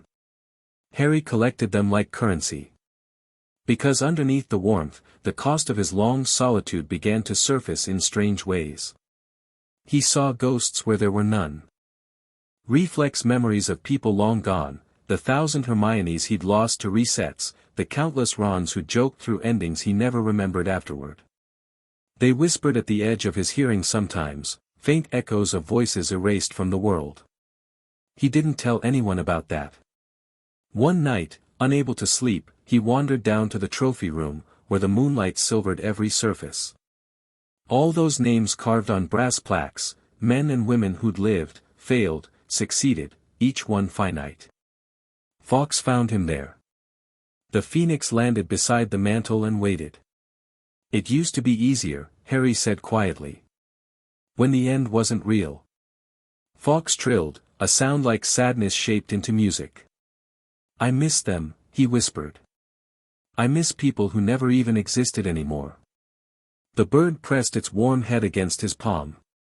A single tear fell onto Harry's skin and shimmered before sinking in, phoenix tears, ancient balm. The ache dulled. Not gone, but bearable. By May, the warmth returned to the valleys around Hogwarts, but tension crept across the wider world like frost on glass. The rumor of Voldemort's final death divided opinion. Some believed it. Some didn't. And those who didn't began to whisper of finding out whether the boy who claimed 1,000 years of mastery was truth or illusion. The first test came quietly. A storm rolled over the grounds one afternoon, heavy gray sky, wind cutting through the towers. Harry was in charms when the wards trembled, students thought it was thunder, but he felt the disturbance beneath it, invasive, deliberate. Someone had breached the outer barrier. Stay in the classroom, he told Flitwick, already on his feet. The professor started to object, saw Harry's face, and nodded. Harry walked into the corridor, rain hammering the tall glass panes. His senses reached outward, a magical signature flickering along the border of the forest. Not Voldemort, not dark magic in the conventional sense. Different. Cleaner. Governmental. He operated in a whisper of air even though it was impossible inside Hogwarts for anyone else. At the tree lean stood 3 figures in storm-gray cloaks, ministry insignia glinting faintly. The leader, a hard-eyed man with an auror stance, raised his wand as Harry appeared. Harry Potter, he demanded. That's still the name, Harry said. We're here under authorization from the Department of Magical Defense. To verify your claims. Harry's smile never touched his eyes. You broke school wards for verification. I'd call that poor methodology. The man hesitated. Show us your magic. Harry didn't argue. He simply reached out, flicked his fingers, and the rain itself froze mid-fall, a curtain of silver droplets suspended in air. Light bent through them as if the storm had turned to crystal. Is that enough? He asked. The youngest of the trio stared at the unmoving water around them, mouth open. The leader swallowed hard. More. Harry didn't move this time, the entire forest bent away from him, branches push outward, snow shivering back into the sky. The spell radiated from his stillness. Then he released it all. The rain resumed, thunder broke so loud it shook the ground, and every wand within 50 feet went dead for 10 minutes. Your verification is complete, Harry said quietly. Next time you send aurors to break school security, tell them to knock. They fled. He didn't inform Dumbledore. The message would travel on its own. The invasion didn't frighten him, but it stirred something old, memory of endless resistance, of centuries when he'd fought everything. The instinct to isolate again whispered temptations, peace through detachment, safety through control. He almost listened. Until Ron barged into his study one night holding a beanbag he'd magicked to explode glitter when thrown. "You look gloomy," Ron said. "I figured confetti's medicinal." The bag exploded mid-sentence, and 1,000 glitter motes settled into Harry's hair. Harry blinked, then laughed, actually laughed, louder than he meant to. Ron grinned, proud as if he'd banished a Dementor. It worked better than any spell.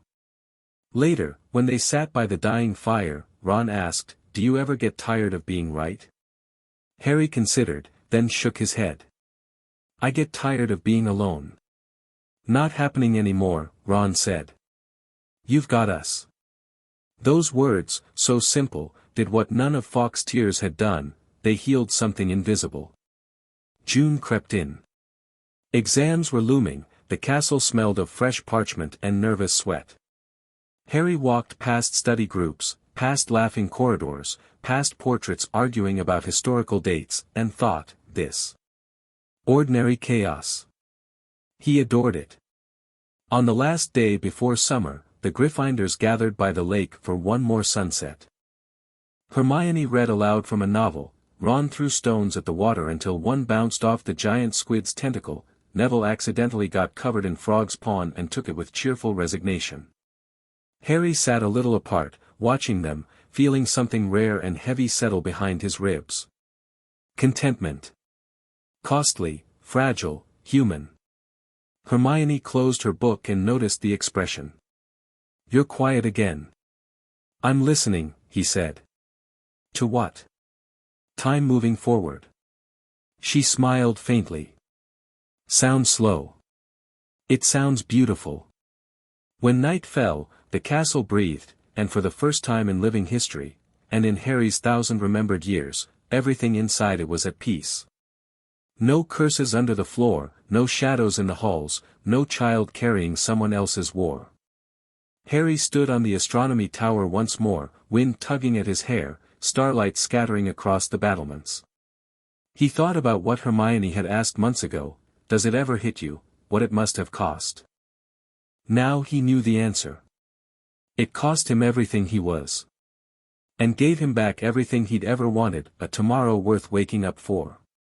Chapter 6, The Gauntlet. June settled over Hogwarts like a long exhale. Exams were finished, the smell of ink and tension had lifted from the corridors. The castle felt strangely calm, as if it knew something monumental had already happened and was waiting for the sound of footsteps to break the silence. Harry had been sleeping badly. Not nightmares, he no longer dreamed in simple images, but a persistent ache, a pulse he couldn't ignore.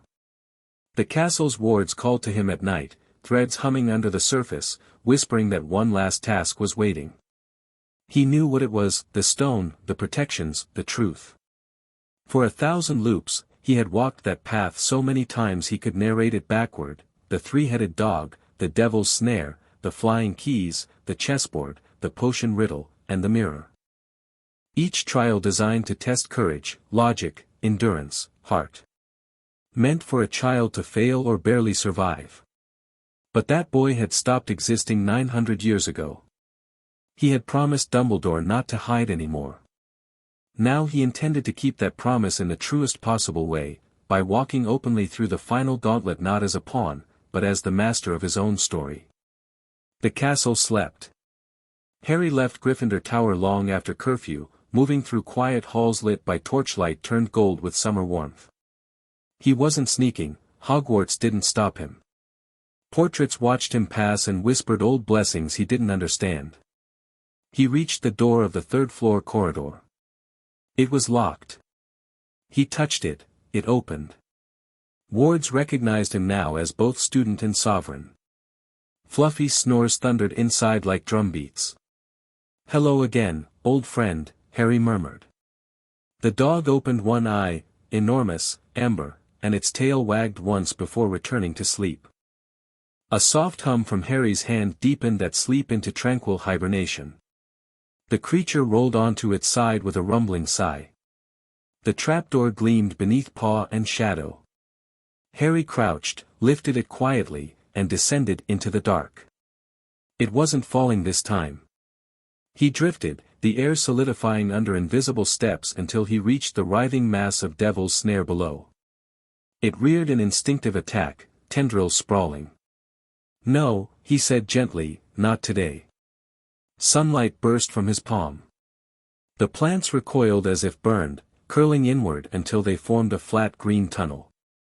He passed through. At every stage, Hogwarts whispered acknowledgement. The place remembered him. Its enchantments adjusted, less challenge, more conversation.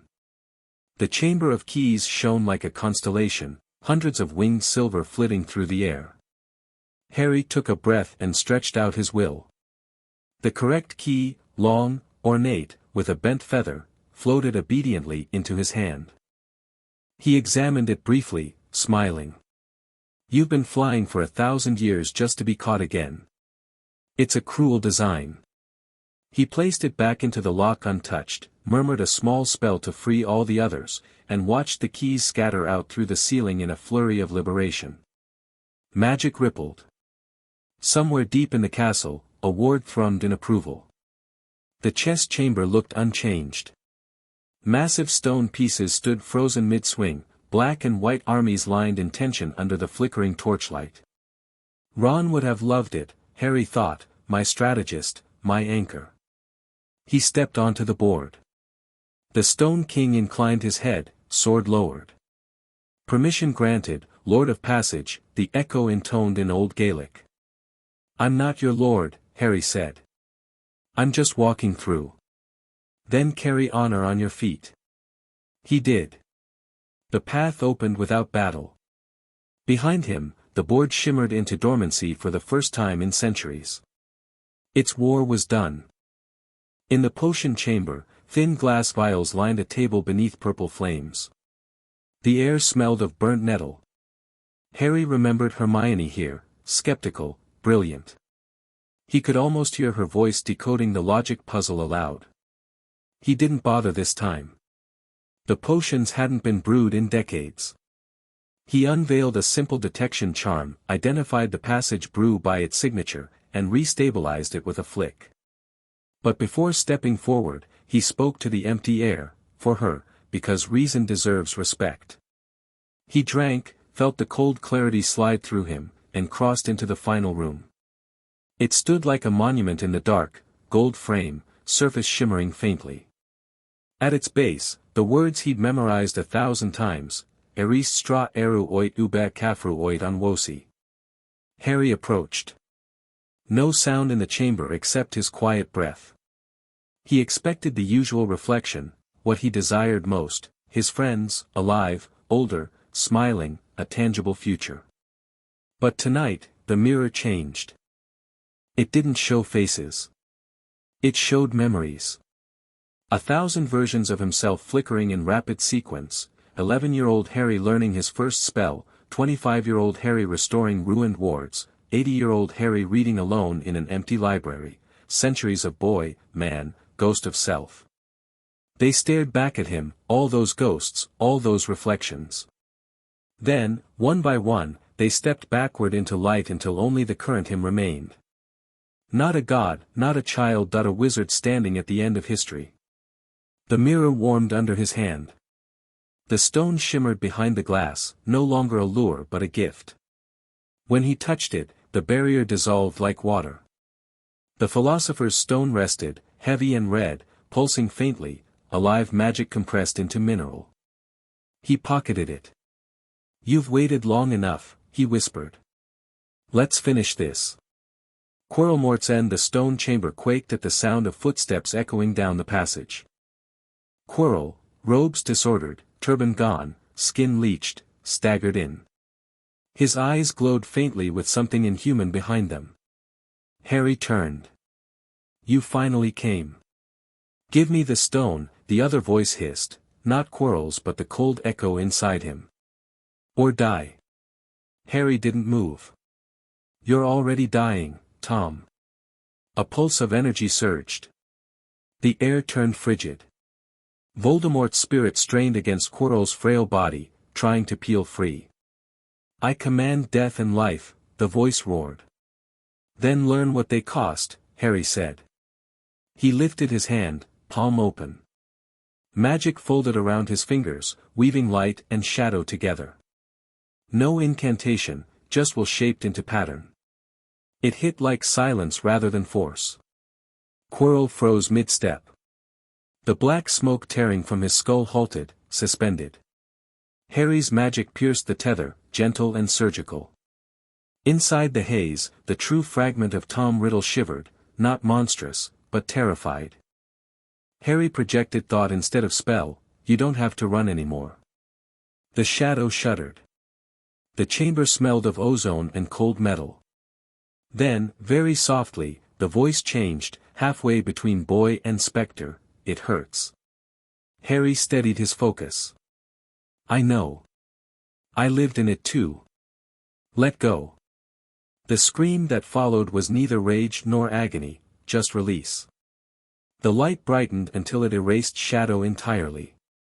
Quirrell collapsed, breathing, alive, merely unconscious. The darkness evaporated. It was done. Harry stood in the settling dust, arms limp at his sides, and for the first time since he'd awoken on Loop 1, the world felt genuinely clean. The air tasted of rain after fire. The door behind him opened. Dumbledore's robe swept in, silver stars catching candlelight, McGonagall and Snape just behind him. They stopped at the threshold, taking in the scene, Quirrell unconscious, mirror cracked clean through, Harry standing over the fragments calm and unhurt. "It's finished," Dumbledore said quietly. Harry nodded. "The stone's safe. Not destroyed, it wasn't meant for destruction." "Where is it?" Harry opened his palm.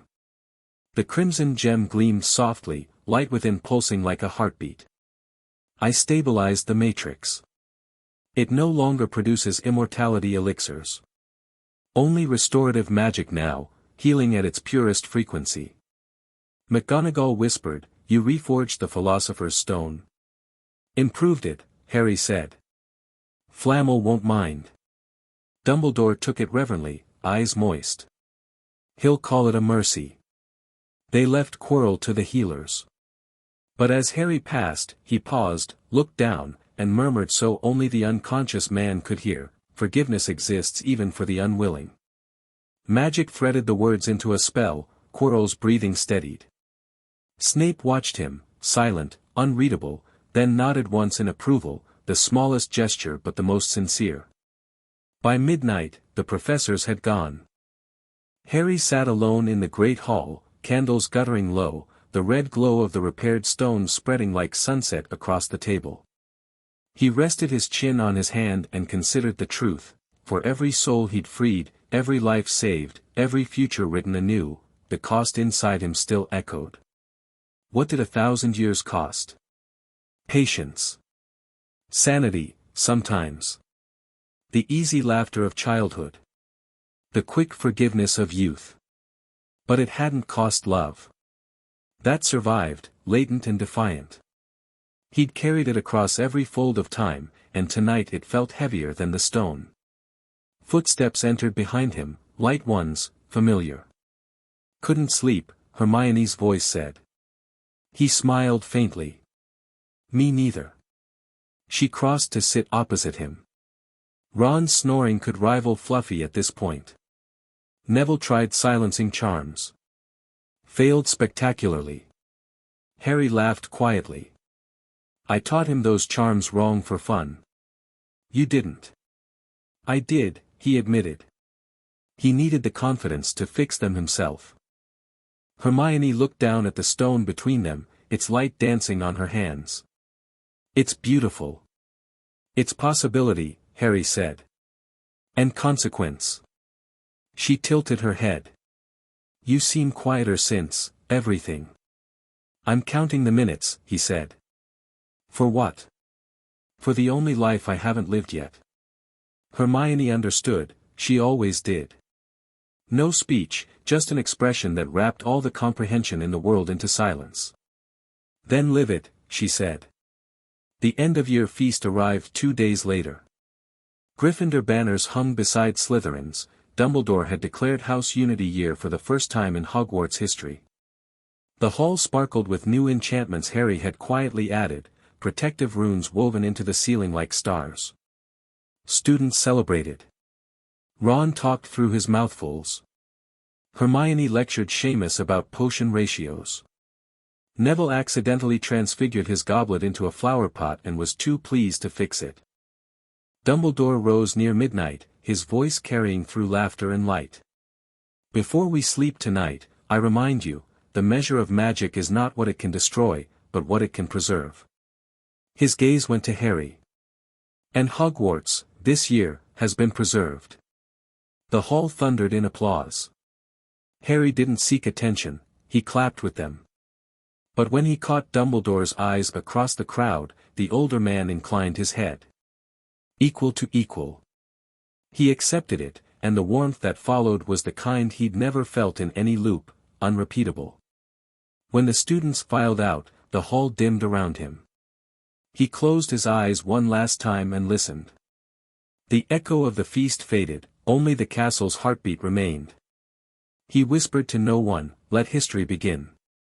Later, on the train ride home, the world outside raced past green and endless. Ron slept with his head against the window. Hermione read quietly. Neville hummed to Trevor. Harry leaned back in his seat, feeling motion for the first time as something that meant direction rather than repetition. The time loop was gone, the Dark Lord was gone, the gauntlet was finished.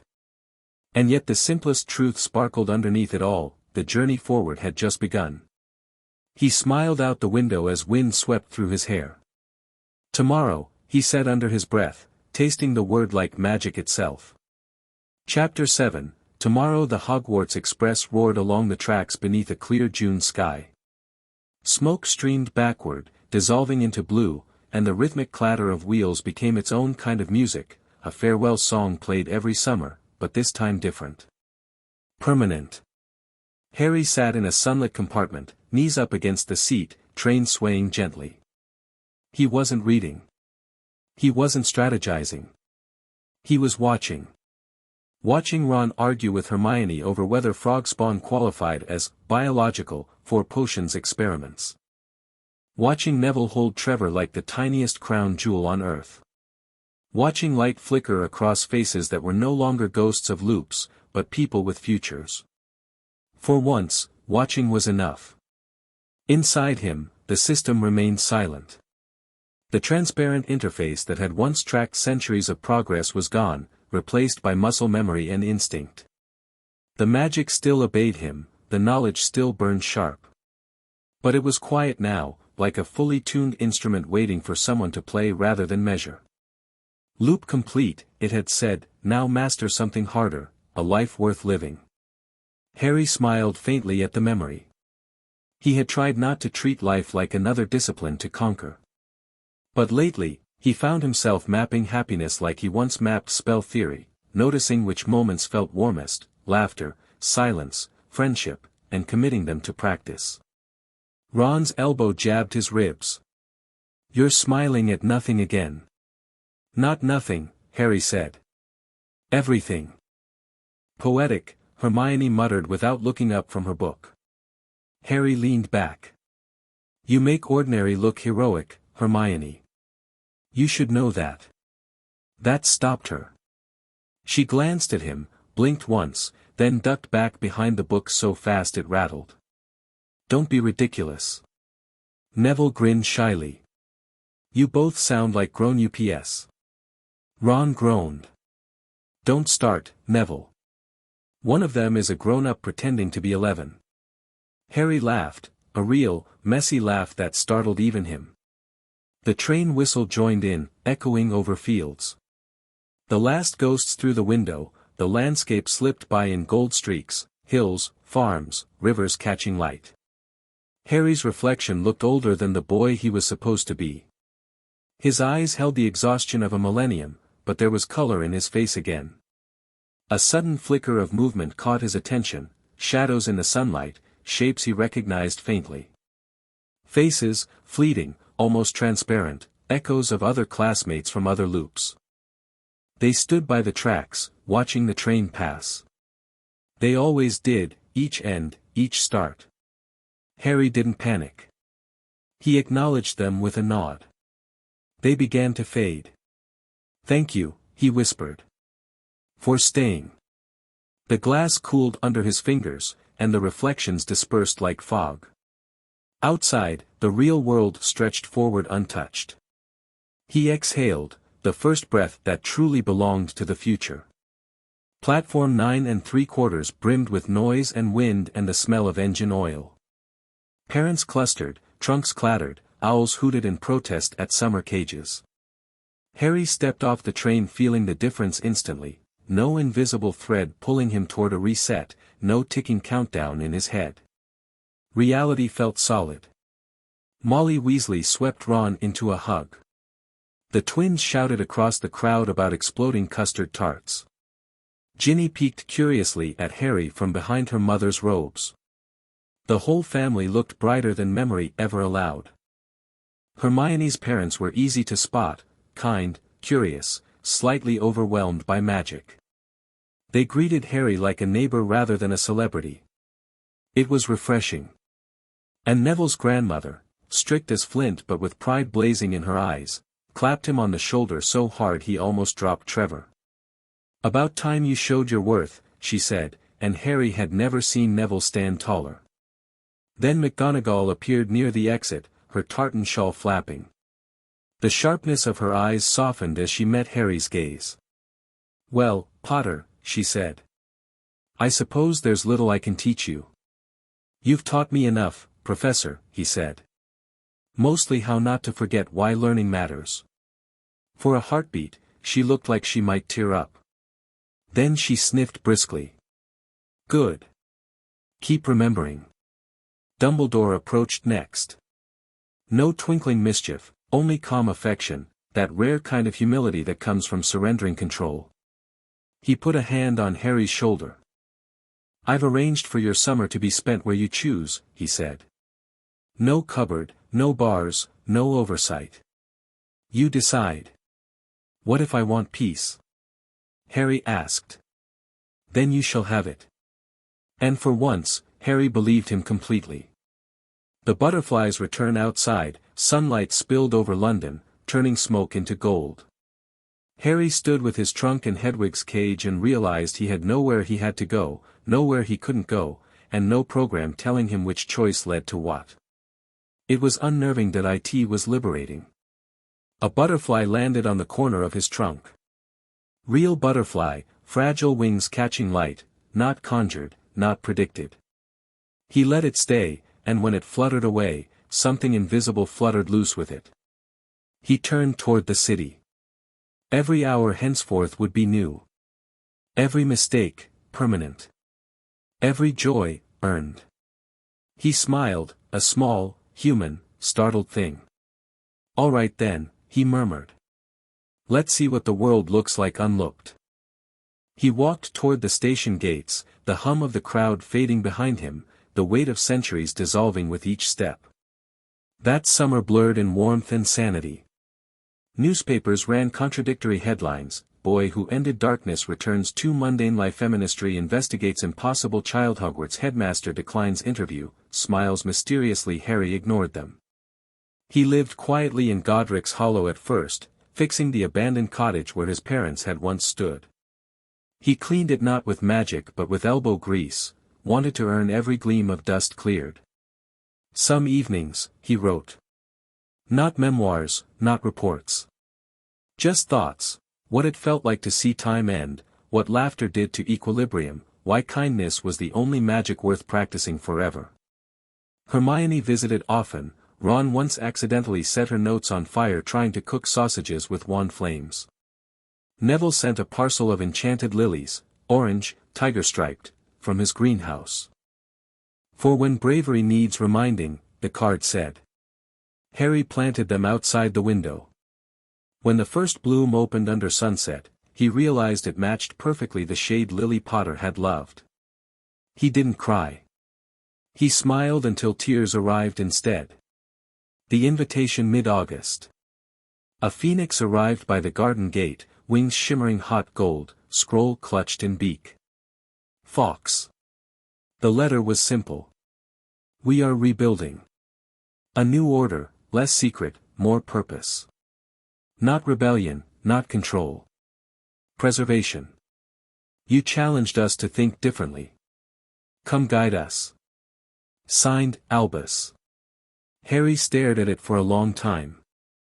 Not because of hesitation, but because of the difference.